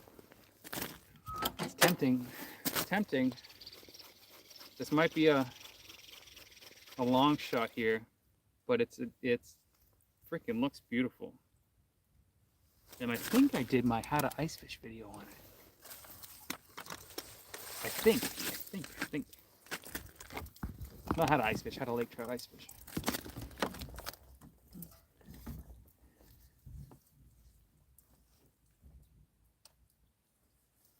Yeah, don't. I move a lot because I have access to. Even when I was on foot, I move a lot.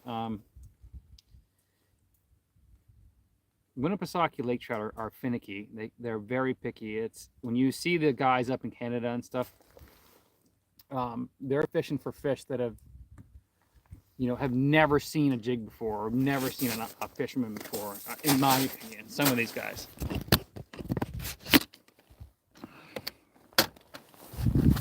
So when you're looking at them, they're dropping down, a fish hits it immediately. These fish are so finicky and so, I wouldn't say pressured, but a lot more pressured than like the 5 guys that, ice fish up in Canada. It's not fair. All right, we got a 1/3 of a mile run here. Hold on.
Live scope's pissing me off today.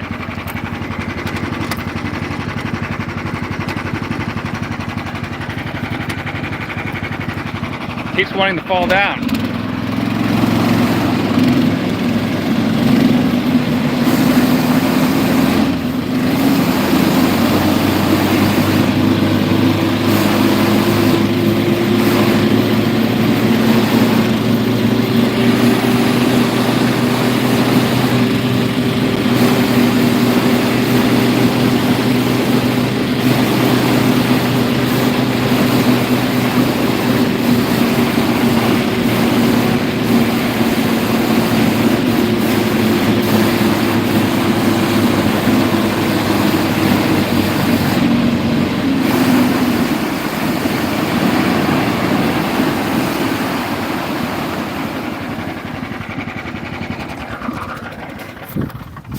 I fully expect there to be less ice here. We shall see. We shall see.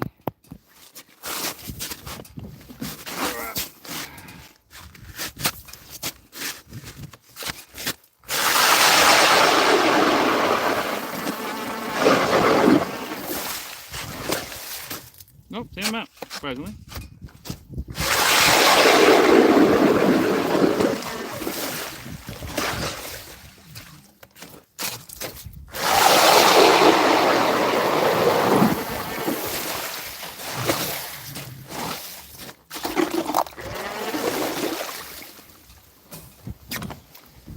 Yeah, so probably like, I do move around a lot. Before I had the snow dog, camping is an effective way to fish because it allows you to chum and make life in the area. Lake trout are attracted to other lake trout, doing lake trout stuff like fighting underwater, creating life underneath. So if you put chum down, overnight smelt will come and eat the chum. So there's a huge advantage to camping, and there's also a huge advantage to running around, right? So if you don't check new spots, you'll never know. So first spot I caught the fish was a new spot to me. I never fished it before. Just looked good in the map, you know? And if you're not using Navionics and you're just kind of winging it, you're missing out for sure. So right now we're on top of a hump that I've actively fished before. Back in probably 2020. It was the last time I was out here. I don't know how I got out here last time. Am I running a green screen? No. It is just that beautiful here.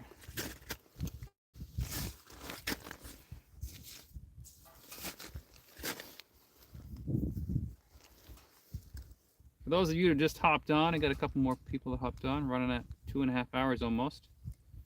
I am Josh. We are out ice fishing for lake trout on Lake Winnipesaukee. Lake trout and burbot, whatever else actually bites actually. Yeah, that's what we're kind of going for. Caught a few fish already in the beginning of the live stream. It's been quiet ever since. I'm trying new spots. Mate, come on, it's ice. Yes, it's ice. We're ice fishing. And hopefully the sun comes back out because I'm cold now. And the next run is a long run. I'm gonna go run to a spot that I've actually caught fish before. These are, I've still caught fish here before, but not in a long time.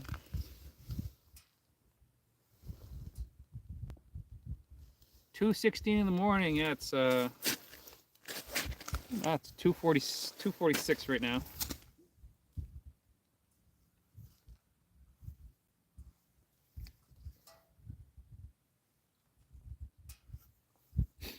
There's the sun, instantly warmer. I think it's supposed to be even warmer tomorrow, and we're supposed to get some rain, which seems like we've got more rain this winter than we have snow, because there is no snow on the ice and no snow around me, except for on the ski resort that I can see.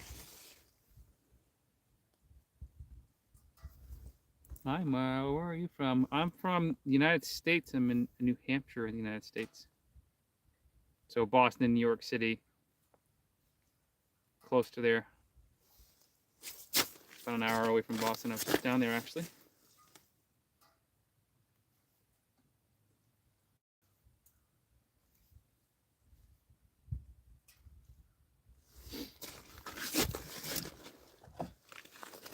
Drink my last little bit of tea. I'm surprised I'm not seeing any lakas. Yeah, the next run I'm gonna do is pretty far. It's also very easy to get disorientated out here, like extremely easy. All the islands kind of look the same. Some have houses, some don't.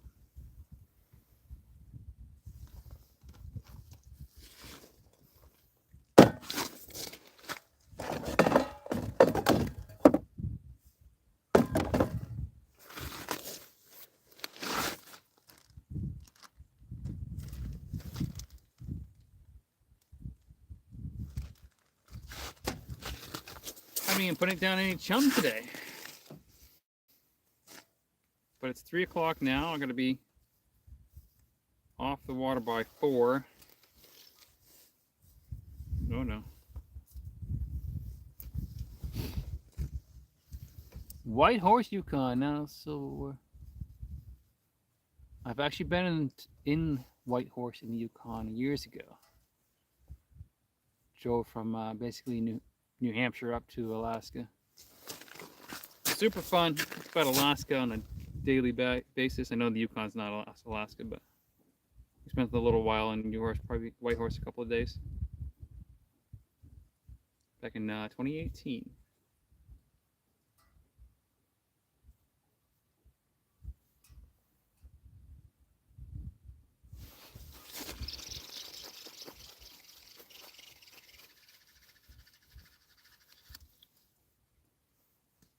This is the jig I'm using, which was working.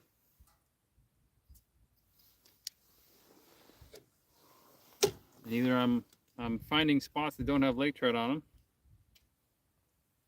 which is highly likely.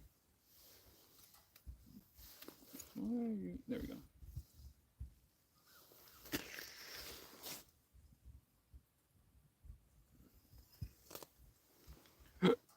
Laconia, New Hampshire. Robbie Sanders. How's it going?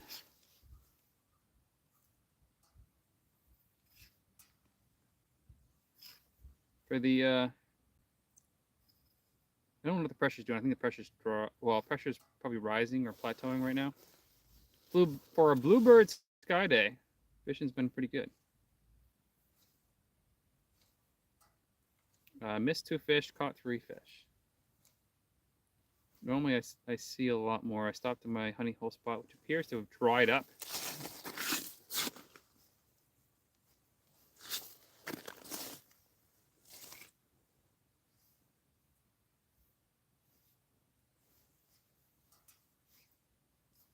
Yeah, we're out jigging for lake trout. We're on 11 inches of ice. Using circle tackle rods and reels. Using Bendit fishing baits. From benditfish.com. Selfless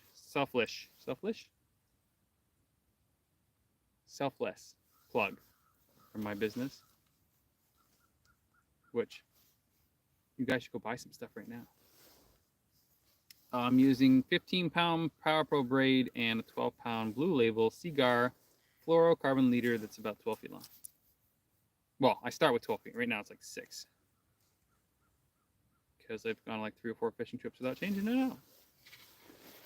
And I'm not seeing any fish, so we might have to go for a long run here. And I think there's a way to pause.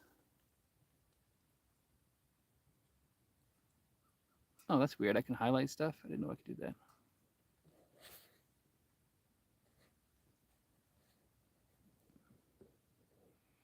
I really don't. Everything's working right now. I want to touch some buttons. But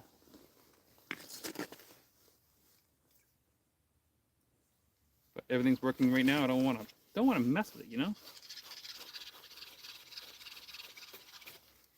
Start one more chase here. And I'm trying to see where I'm actually at. Charts, fishing chart. Stop. I'm near deep water. I'm on a hump. On a deep water hump. Deep water, I think anything over 50 feet.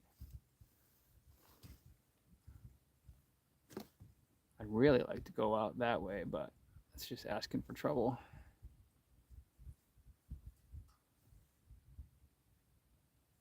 Winnipesaukee is so big. You forget how big it is.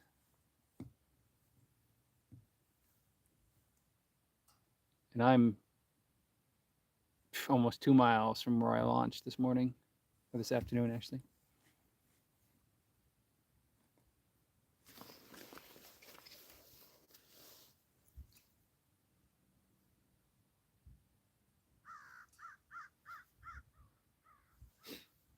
Crows are singing. The days where I've had like the worst fishing is where it's like super windy the day. I was having a hard time catching fish. Somebody just said something. Oh, nice. Somebody said something. So Letty Thomas, you just got flagged, so don't type random stuff. All right, let's go for a run.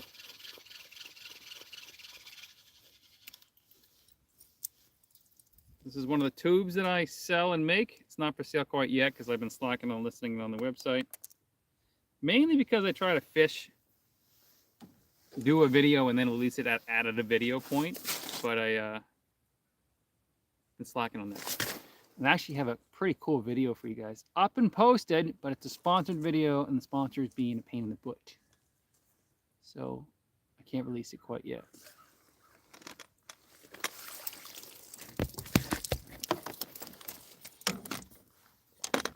Just a little bit sideways. Oh, you know what? I have these little leash things to put on, and I never use them. So I don't fall charts, fishing chart.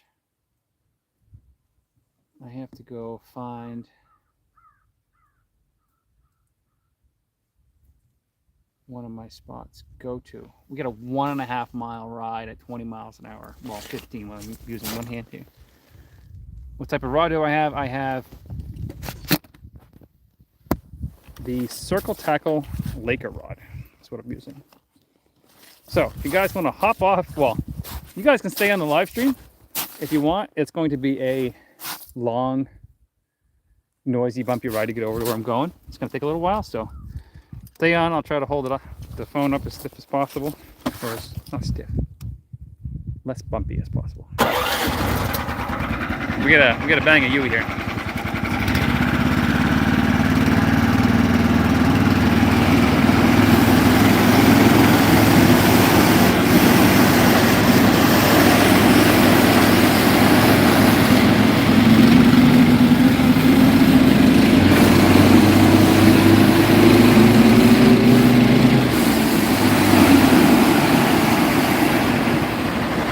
You know, it's not bad out until you get going 20 miles an hour. And then the wind chill's 20.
quite here yet. We got 0.7 miles to go.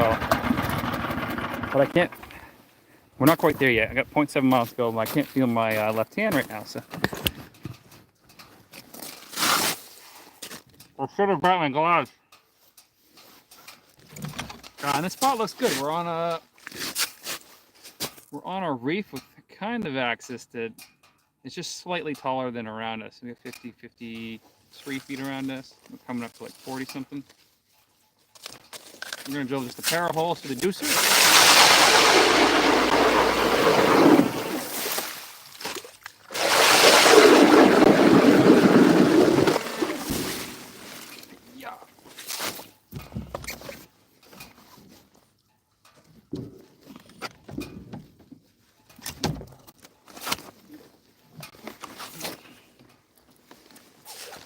For tomorrow's trip, I actually got to change this transducer out. Sonar live scopy.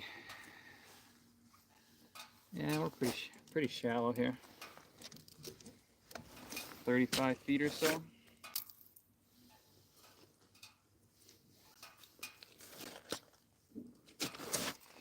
And this particular sonar does not like fishing this shallow. So this is Live Scope XR. It's extremely expensive.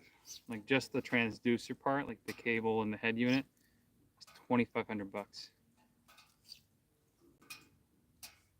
which is a lot of money. But the clarity on it is crazy when you get down to really deep water.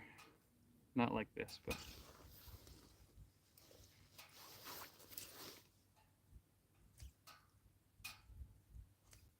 Because right now I have blind spots, and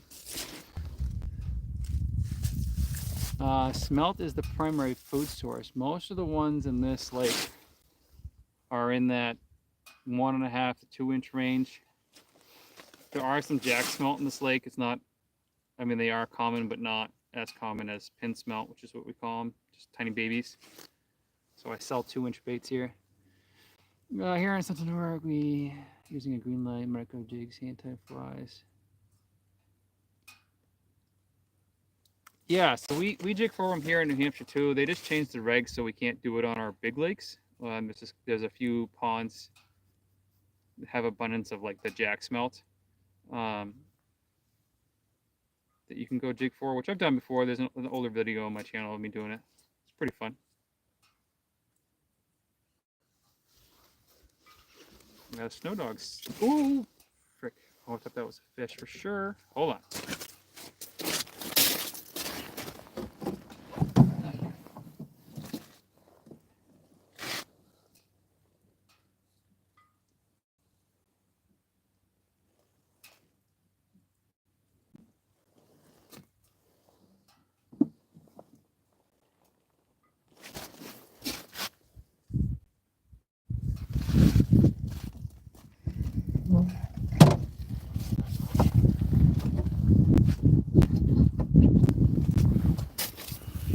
We're good. Just sticking on the snow dog. Smell. I got a whiff of like hot snow dog.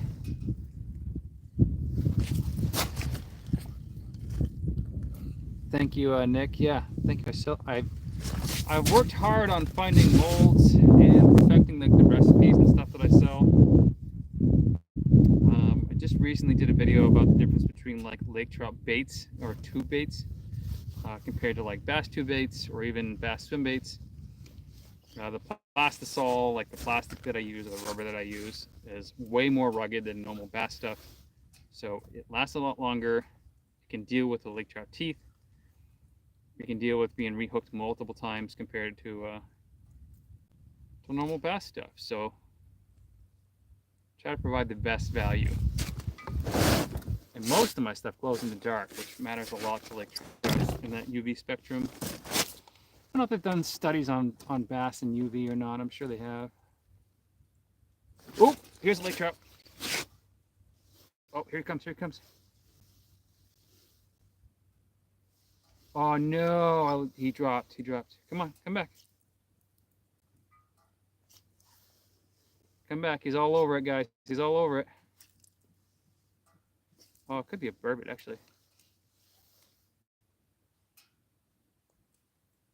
Oh, he's coming back for it. He's coming back.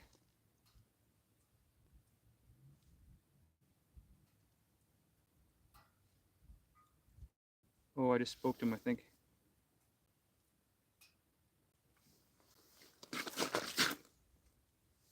Hold on, I'm kind of standing over my hole here. Come on. No, he's gone. Frick. Have I ever fished in the Delta? I don't know what that means. No, I don't think. Like Louisiana kind of Delta?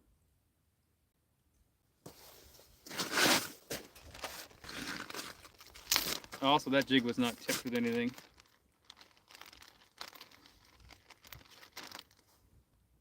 Ew, it is leaking.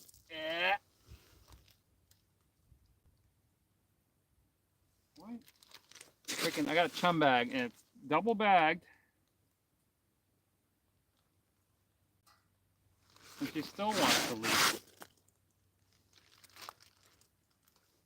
So freaking annoying.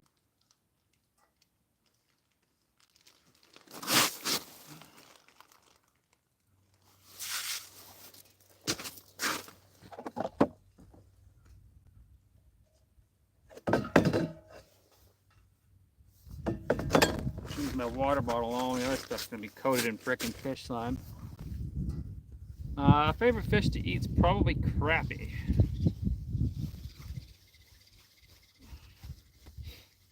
But I have not targeted them through the ice this year at all, which is unlike me.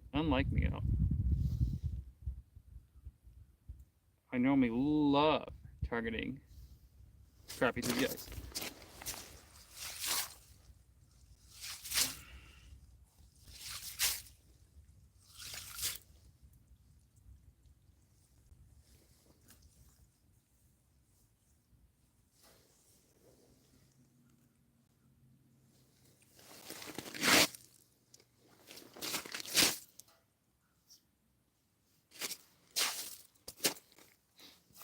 Well, it's the first Laker I've seen in, what, 3-4 stops?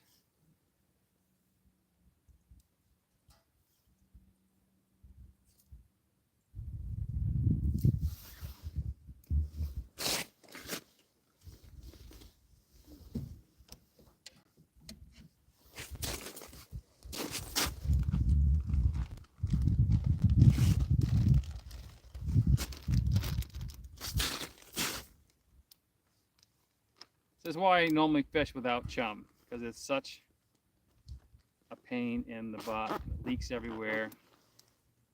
At least I think it's leaking.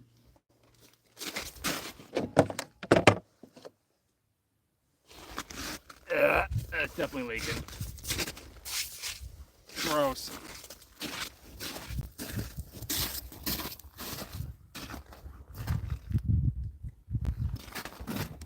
I think I have a plan for it to not completely slime up my sled here. Hold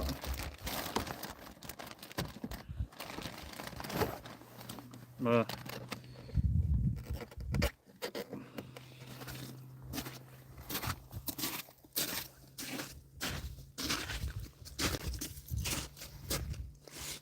Freaking, I hate carrying around chum. I hate carrying around live fish. I am fishing for lake trout and burbot or cusk, white perch, rainbows, yellow perch, whatever bites really today, but I'm predominantly targeting lake trout. And I just had one on screen, and apparently my chum bag has been leaking. My bag of chum has been leaking. I almost just threw up.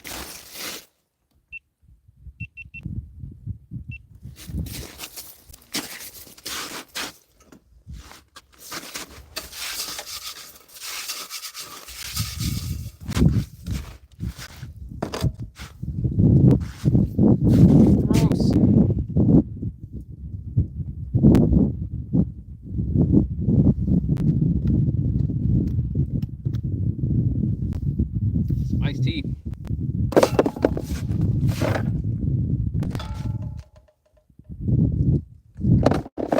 Getting chum. Throw some ice back there to dilute some of that. And If you guys are new to this live stream stuff or new to the channel, make sure you guys subscribe.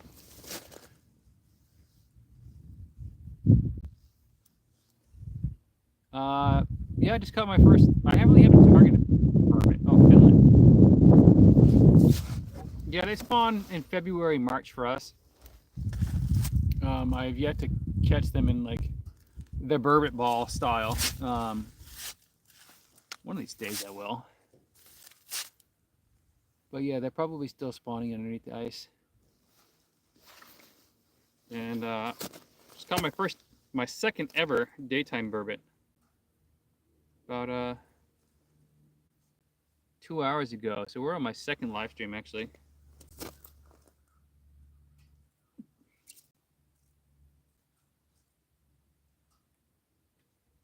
And I just had a lake trout come in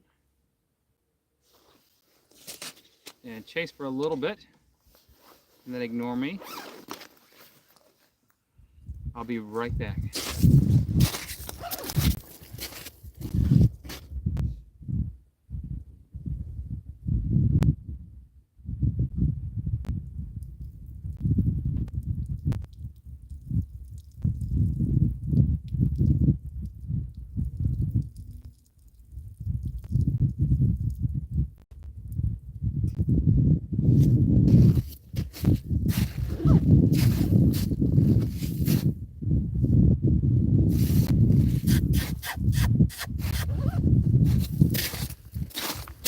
Did you guys just see the bald eagle fly overhead?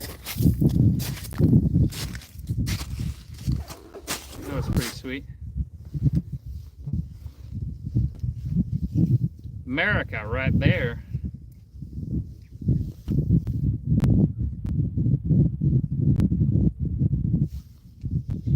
Alright, I'm gonna reel this up, throw down the big tube for another minute or so. And then, oh, I lost my piece of chum. Bobbing I've gotten. And I really don't want to put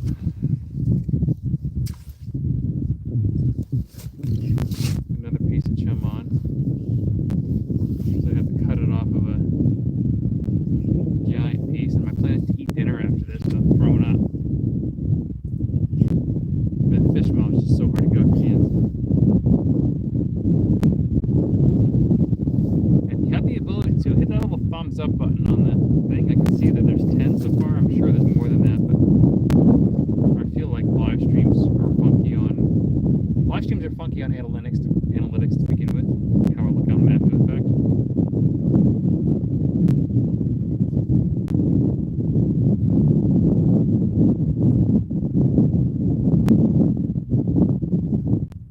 Just banging a tube down there real quick, see if there's any Lakers around.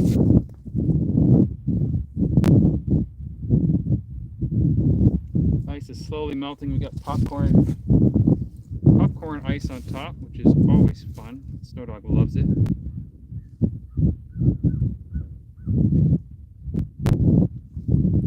We'll give this like 2 more minutes and then we're gonna go to my good spot.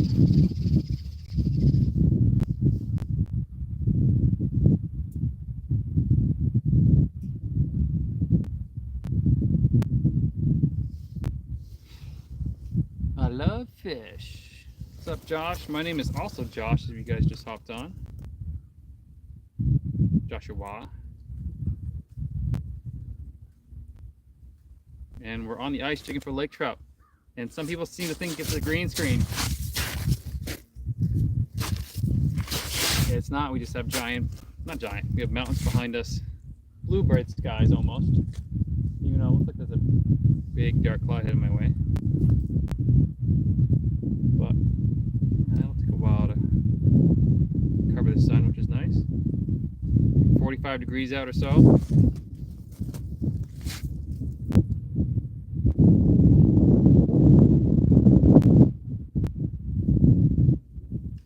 And I feel like those clouds are actually going to push in some wind, so let me know if the wind gets to be too much.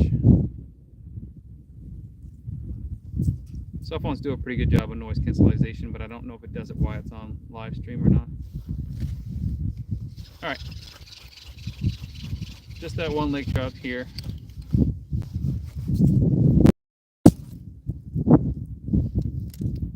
go try a large flat.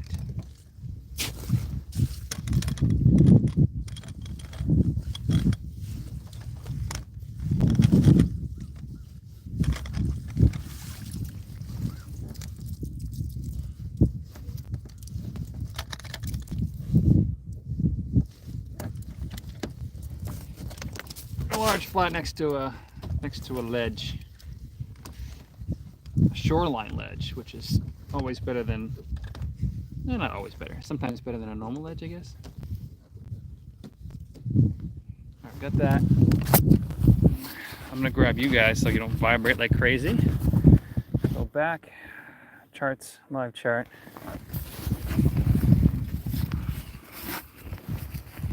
Fire up the snowy dog.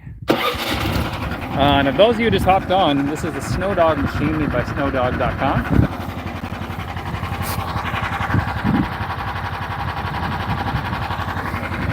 It's got a Briggs & Stratton motor in it. It goes about 20 miles an hour. And it's better than walking.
And we've arrived. Somebody just left me a message. Jack, you can't say the F word. It even actually flagged the FUK. That's surprising. So keep it PG. I personally don't care, but maybe that's charging. And just got another message. Okay, I can get we're good. All right, this spot we're gonna catch a lake trout out. I promise. We're gonna be here all night. Enough. This spot is good enough to drill 3 holes.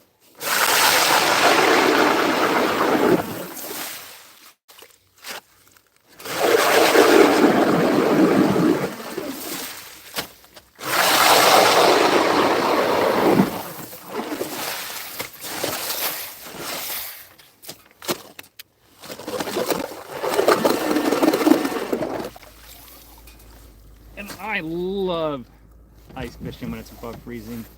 Just makes everything so much nicer. Just makes everything so much nicer.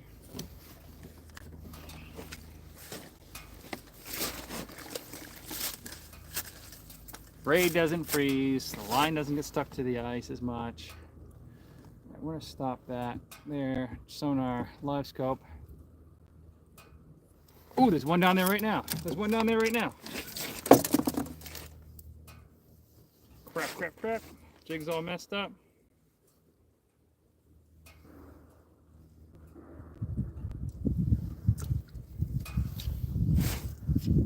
Told you there was going to be one down there right now. Well, said we're going to catch one. We haven't gotten that far yet, but there's 100% one down there. And I would throw down the big tube, but I feel like he's not going to eat it. This spot has paid off a couple of times. Hopefully it stays that way. Quick tip for you folks, if you want to do a drag check, go like that, let your line sink, set your bail, do a drag check. You are supposed to check your drag from the tip of your rod. You just get used to doing it like that, and then you can get used to doing it just from your reel. Because all of this does is it adds a little bit of tension, so just fair on the, I fair on the tighter side than looser side, but that just takes personal practice.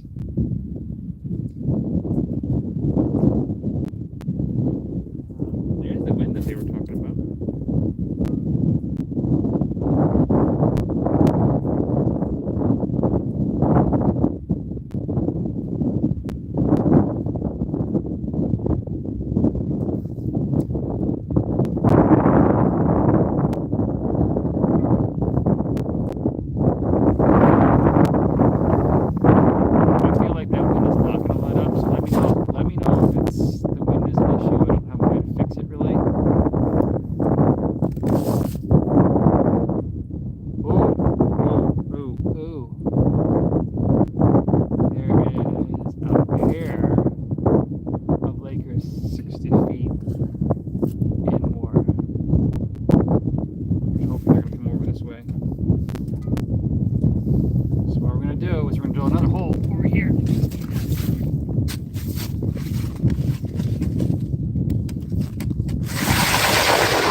Tube to lure them in. There they go.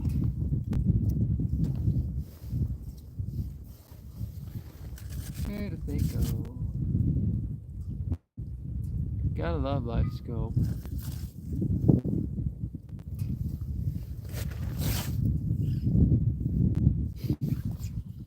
Now I'm using the flying tube.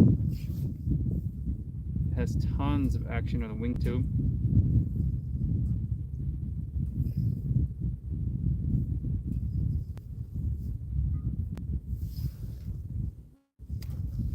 Has tons of action. Enough where it can cause an issue and get tangled in my other line, which tends to happen to me.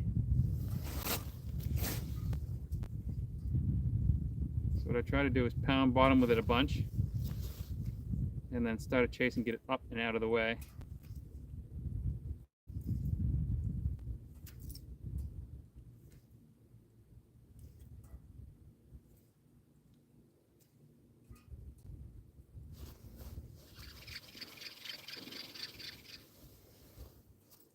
Just kind of leave it suspended there while I get a drink of water.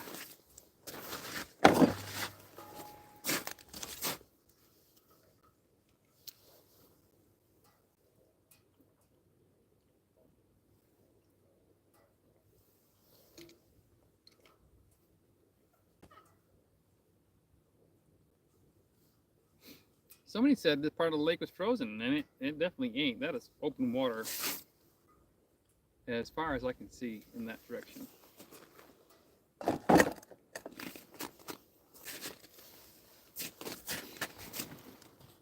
Alright. On the moderate.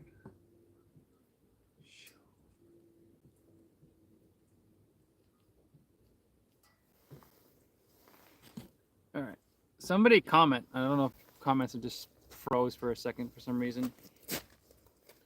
Comment whatever you want, as long as it's PG.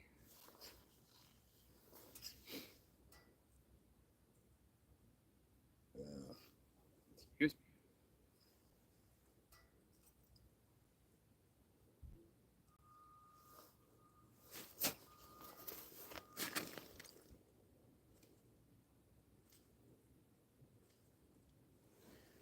Yo, okay, comment, thank you. Yeah, it was frozen on a comment that got flagged there for a second. Oh, here comes a Laker. Here comes Laker.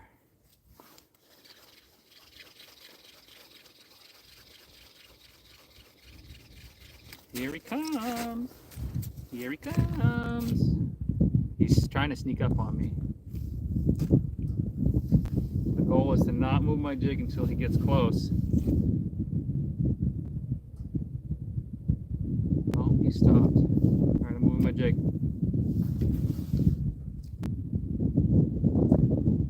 Pounding bottom.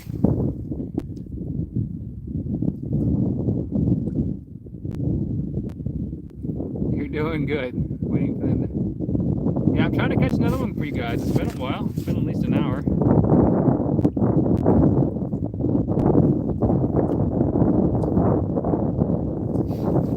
The wind is... Oh, there goes the sun. And it's going to be gone for a while. Oh, here it comes. Here it comes. Here he comes. Strike check. That's bigger too.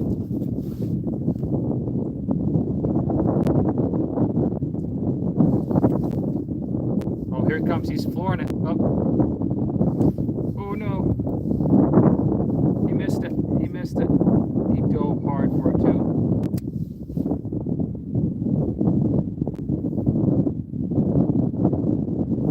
Oh, he thumped it. Frick.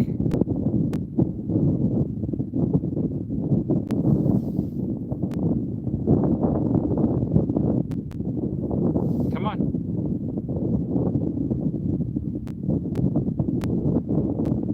Come on. Come on.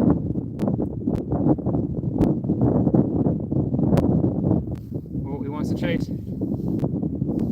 Oh, I think my bait's probably messed up. It's been abused by him. Oh, he loves that. He loves that. Going right to the bottom with it. Come on. Oh, I think my bait's messed up. Come back. Come back.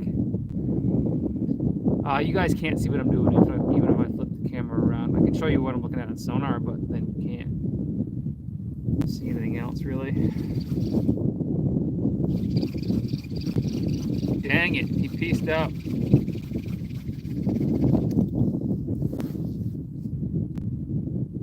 Bait's messed up. Time to put a new bait on. Don't throw your plastics on the ice. Stop it. Folks. I'm going to show you a new plastic.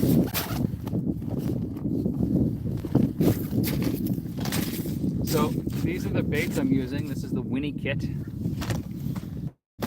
Mine has a bunch of miscellaneous stuff in it because it's my own kit. But I'm currently using a glow-in-the-dark 2-inch paddle tail. This one's kind of a defect one because it's kind of messed up. But I'm going to glow this with a UV light because this has not been out in the sun, which it should have been the whole day. But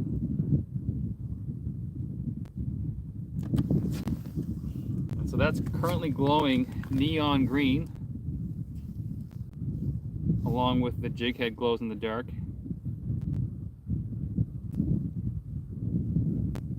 And this is made out of tough plastisol or rubber.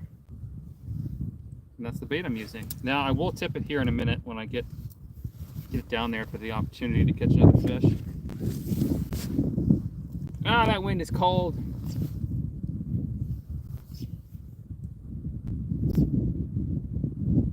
And we're fishing in like 53 feet deep. Oh, there's another laker right there. 45 feet in that direction. So I'm on a flat right now, and and then to the left of me is circle kind of shoreline for a cove, and it drops down super deep. Like if I was to ever buy a house, this would be like exactly where I'd buy a, you know, $3-4 million house. Pretty much all of them are buying me are 3 to 4 million.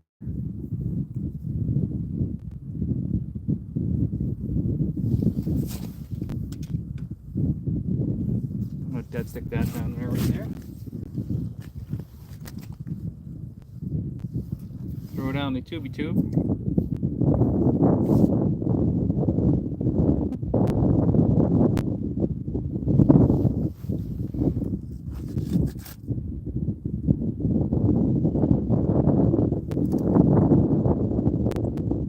What the heck am I looking at over there? Oh, there's definitely a lake coming in. Oh, he just saw my tube. Oh, he just came back for me. He's over by me. Oh, frick. It was all over it, too.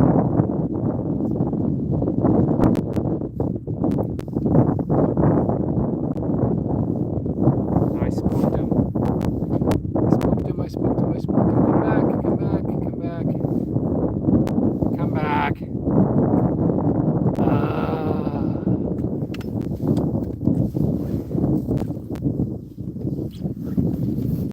Most of the times they'll only give you one chance at a swing and a miss, especially if you stuck them. I got a piece of them. Either I think he bit it, missed him.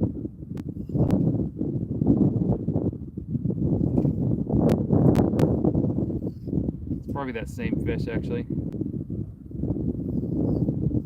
Dropping down the big tube down there, which I usually regret because it usually gets tangled in my little line. Just scared the hell out of me. And let me show you guys what I'm looking at here. I know you want me to turn the camera around. I can't turn it around, but I can show you the screen I'm looking at.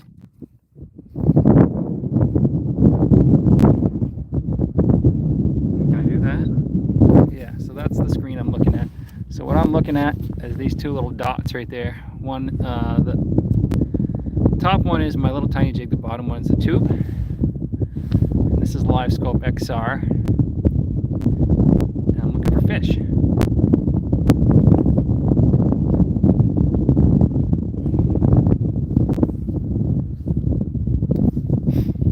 And it is a beautiful day on Lake Winnipesaukee. And no, it's not a green screen. And we have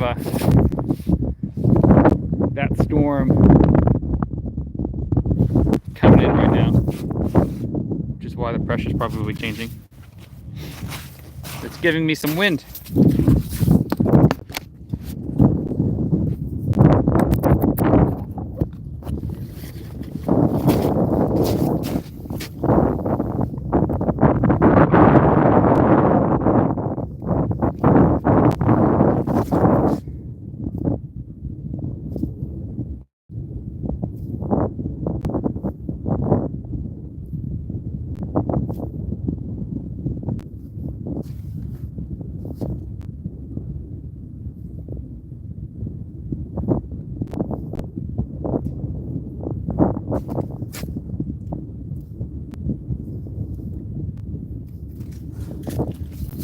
The weather report was a little late on the wind. It's supposed to be windy kind of all day today.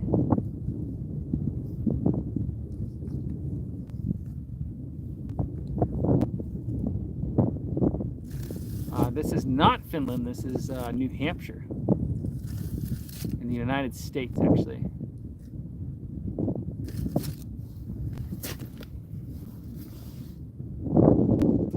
But you're the second or third person from Finland today, which is awesome. What time is it in Finland?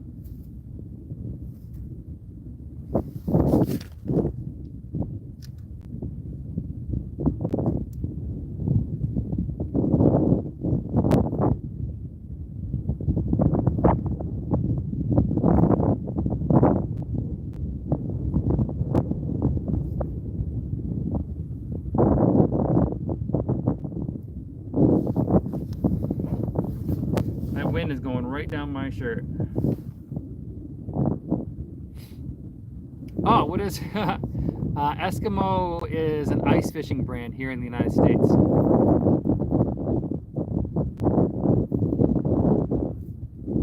What does Eskimo mean over there? Over here it means like I think it's actually a derogatory term, but it's for someone who like lives on the ice or in like the Arctic kind of area.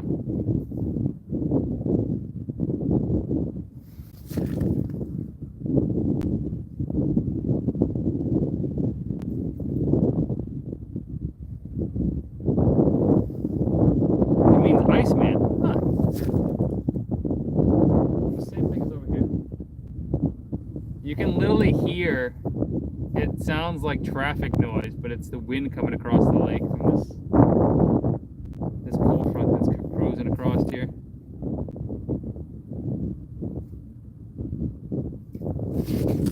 Cycle, this GoPro hasn't been cycled in a while.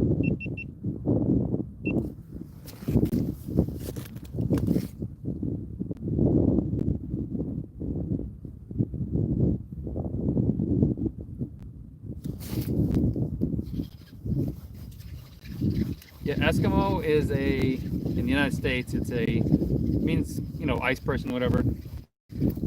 But it also is an ice fishing company here in the United States that I work with. They make ice shelters, they make ice clothes, which is why I'm wearing them. I'm sponsored by them, or ambassador, pro staff, whatever you want to call it. But I wonder how this is getting. I guess ice fishing is very popular over there. I wonder if YouTube is picking up on that word and promoting it that way, which would be very interesting. We're going for Lake Trout.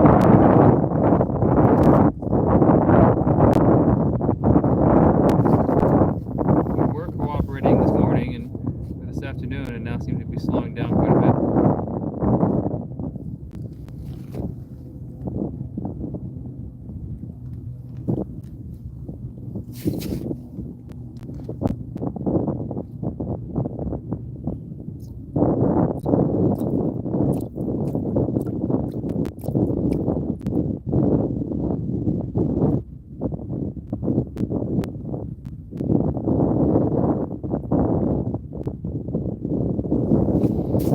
I also haven't sat down in the last 3 hours, which is pretty normal for me, actually. I don't like this. As soon as I sit, I start getting antsy and bored.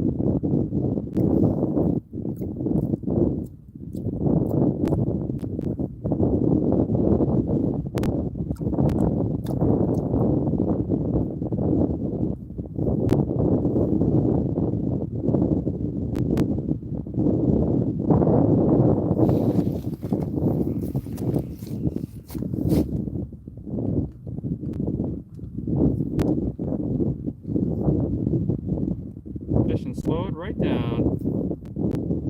But I've either had one or two Lakers come in where I am now. The spot's paid off a couple of times for me. And I can consistently see fish 70 feet that way. So I might go make a micro move, which I do a lot in the boat, not so much ice fishing.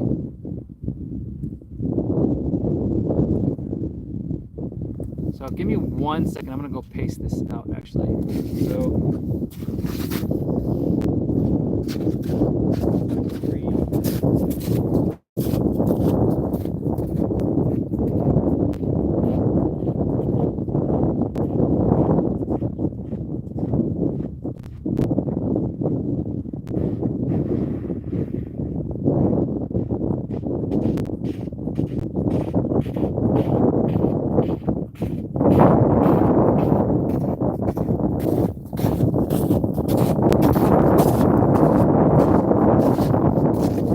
a lot of the times I'll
It's something.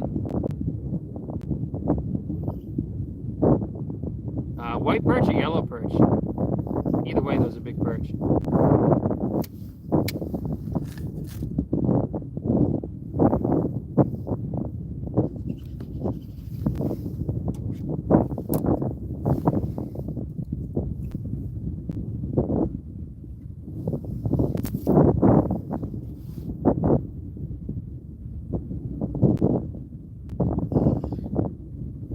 Dropping down a big tube.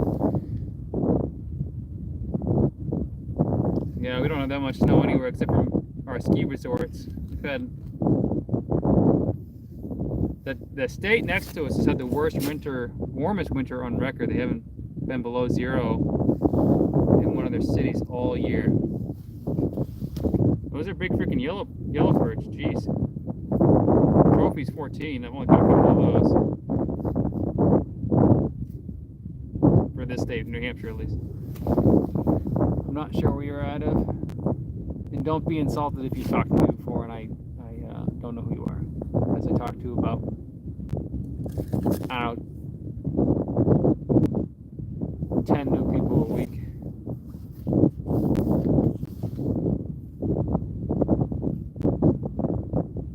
Alright, I think we're going to move over to that spot I just plotted out there.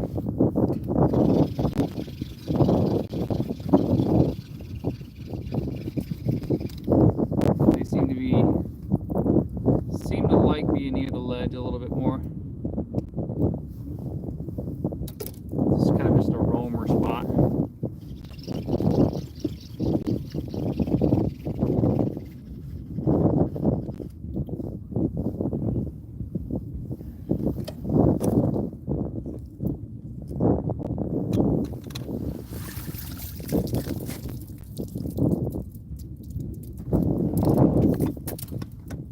No ice. Yeah, I wish this lake had no, well, majority of this lake has no ice, but you can't fish it until April 1st.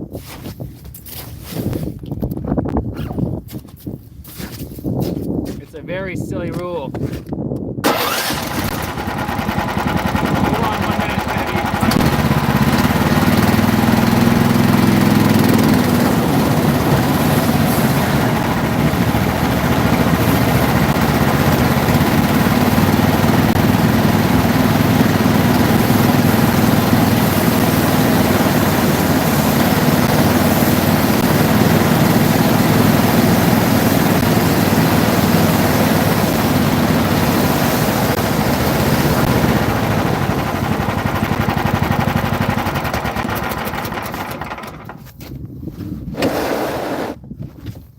Gets shallow really fast over here, so I can't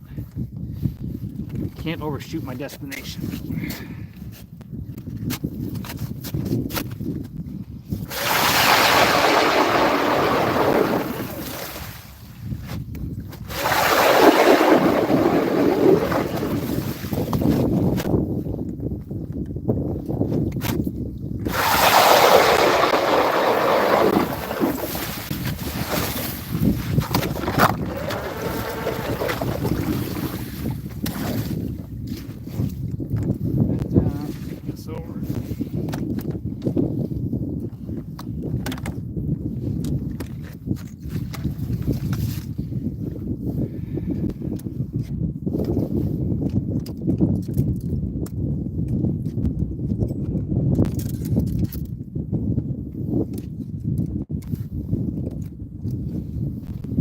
Let's try over here.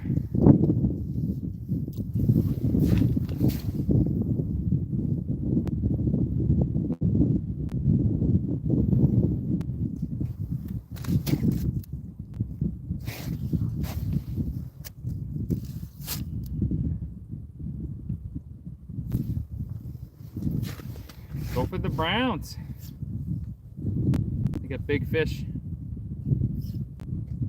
With them browns out of Lake Michigan, they are freaking gigantic.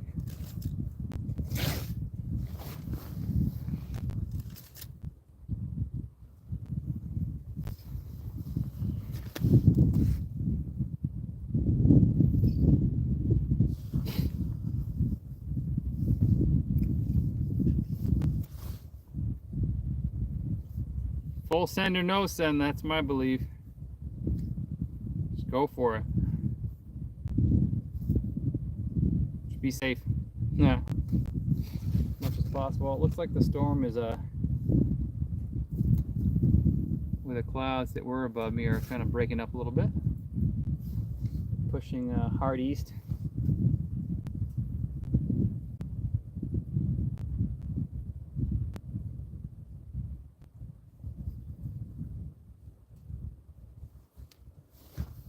And I'm not seeing as many lake trout as I normally see out here, but like I said, the pressure's not the best today. Oh, here comes a laker. Slowly coming in. About 60 feet away.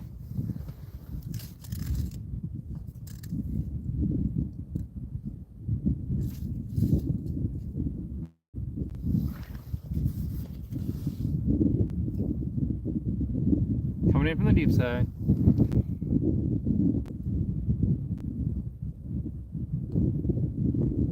Yeah, I see people out.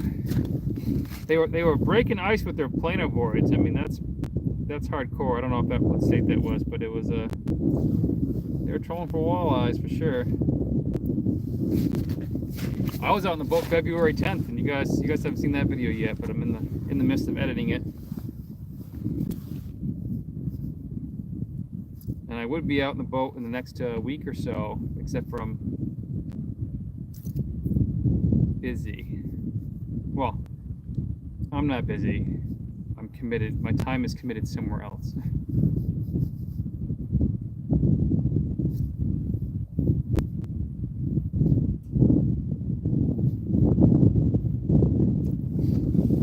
I'm not sure where that laker went to.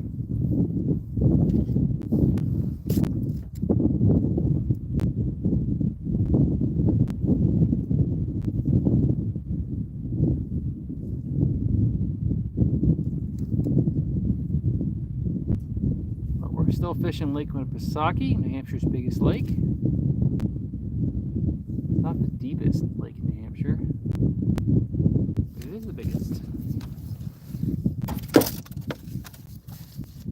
And I am extremely hard on my gear. Kind of not on purpose, it just, I abuse it. So things that I've broken this year. Broken pieces of the snow dog. Actually, I broke my ion auger, which I don't want to talk about, but I'm just doing something stupid with it. This happens when you take an auger on a boat. Got that fixed. Fixed that recently.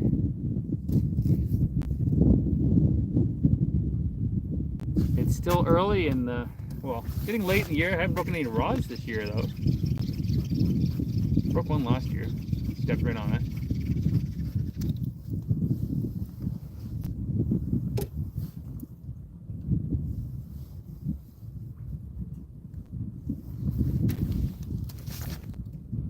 Throwing down a big tube.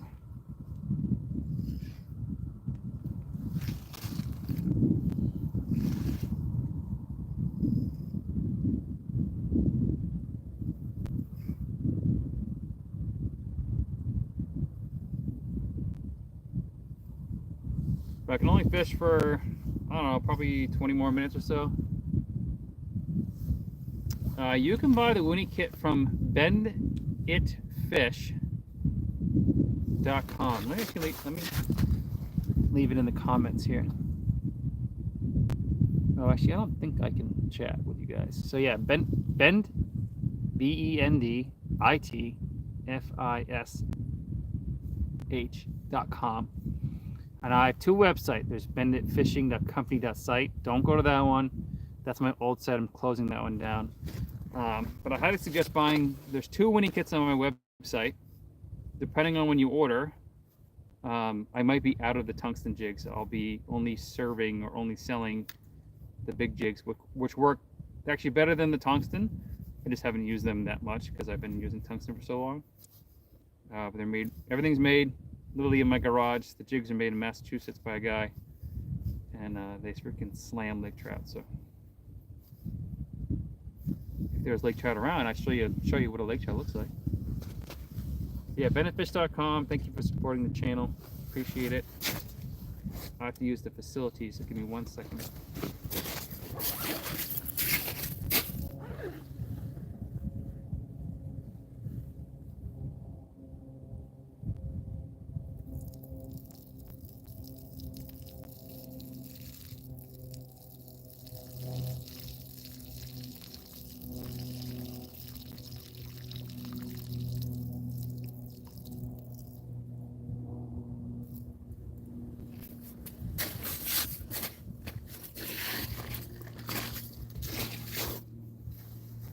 And it's so warm out. Oh, I should probably.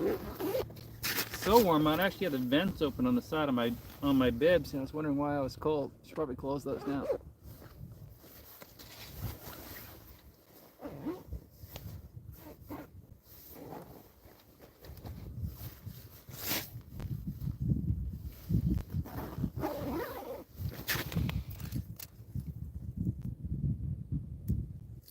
Oh, but we're running on empty, running along. I gotta be. Takes me about a half an hour to pack up. About 10 minutes to get back. I won't take you guys for the ride on the way back. Any landlocked salmon in here? Yes, we have landlocked salmon in here, but you can't take them through the ice. It's a silly rule, but yeah, you can't even. No grip and grin photos. Immediate release. Try to keep them in the water. So our lovely guide association here in New Hampshire and our stocking program, we stock the piss out of this lake, like 40,000 salmon every year, and then we have a tournament or a big derby in the spring that kills most of them. The salmon population is doing so poorly they actually canceled the derby this year. We do have, they get up to 5-6 pounds. Most of them are in that 20 to 22 inch range. I've caught a couple jigging before. Caught one jigging last year actually. Screamers.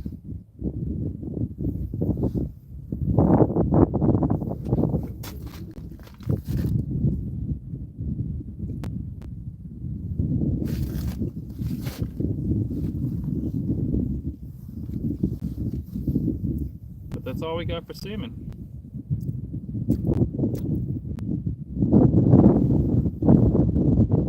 Freaking tube spins up this line so bad.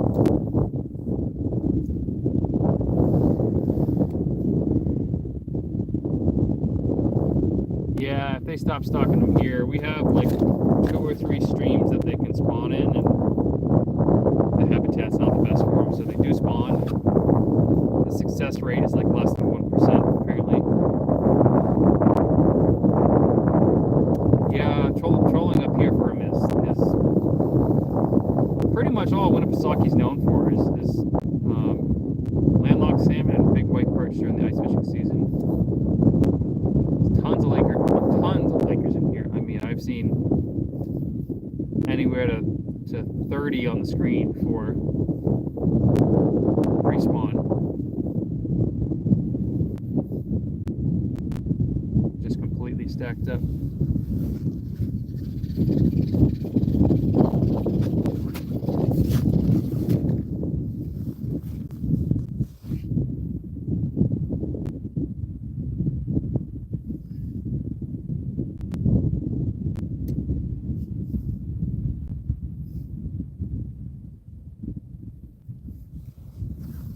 Oh, here's a laker. Here's a laker. He's small though. He's small.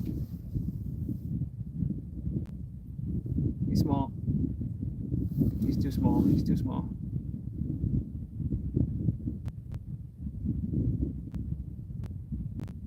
Did you pick it up? No. He wants it. It's really big.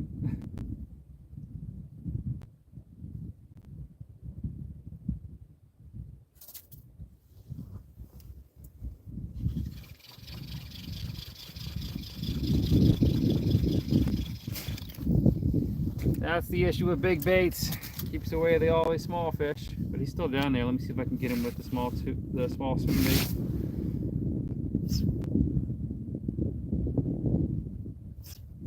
Usually they peace out if they can't eat though.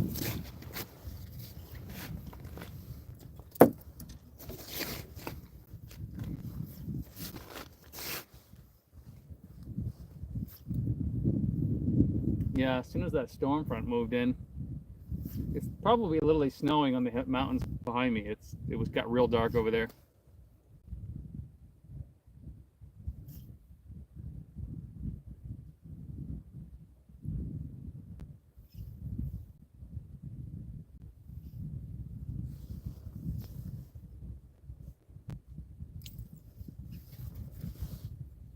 This thing takes too long to get down there.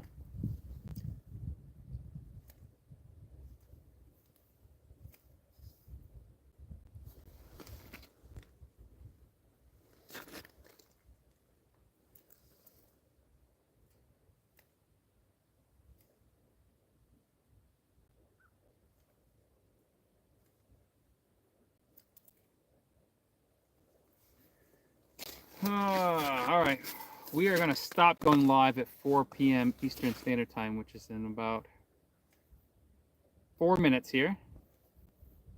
Hopefully I catch another fish for you folks. I had that one spot that was really good, and I really didn't think it was going to load up more than the 3 fish that I did catch. I see a laker 55 feet away.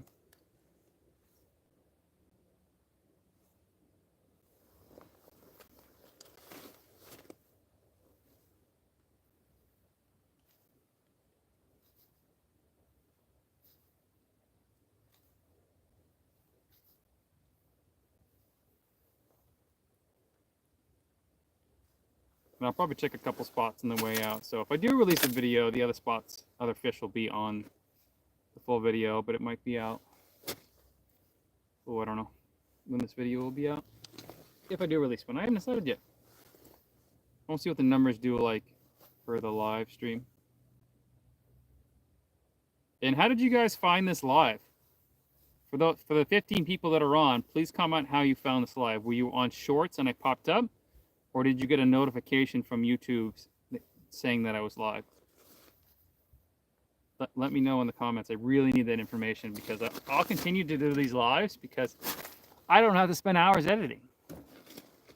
And it depends on how I film too. If I spend lots of... So you got a notification, which is good.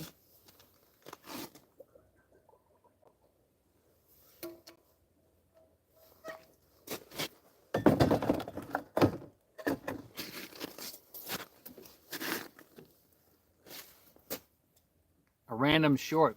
Awesome. That's what I want to. That's what I want to hear. Oh, and the goat notification. Main feed. Awesome. And you guys, most of you, for probably Black Hills, you're probably not a subscriber if you saw it on a short. But yeah, make sure you subscribe if this is kind of stuff you guys want to see more of. And if you like lives, I might do a crappy live without the snow dog because this lake is the lake I want to go to, and that will be nonstop action. That'll be me towing around a sled, hammering a bunch of crappie. That would be super fun, a little more entertaining than. Yeah, so if you're subscribed, you get a sub. Thank you for subscribing. I appreciate it.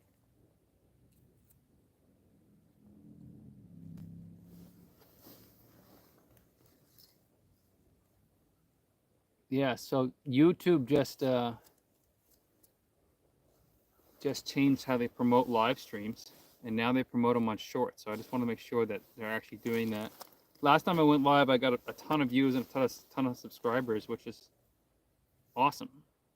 And it's awesome for me because I get to interact and talk to you folks instead of the weirdness of me spending 5-6 hours out here by myself talking to myself and then going back and listening to myself talk to myself again while editing multiple times. So I chop out all the extra junk and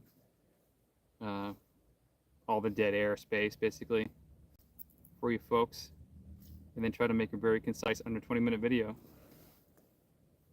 Awesome. Yeah, I like doing the lives too. It's fun.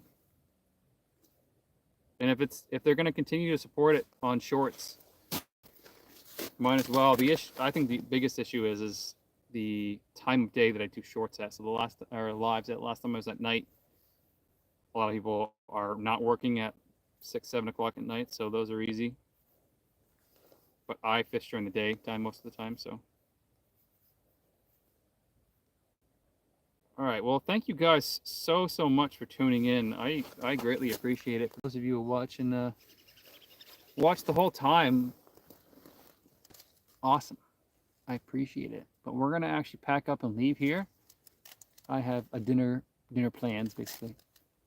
I was gonna say dinner date, but it's with a buddy of mine. Yeah, and thank you for Owen the Goat and Randy and Mark's scrolling through shorts, and I found you. I guess it works. Thank you. And Mark's, if you, I'm just getting off the live stream now. I've been on here for the last 4 hours or so, or 3 hours at least. I don't know what time I actually get up here. YouTube only caches 2 hours at a time, so.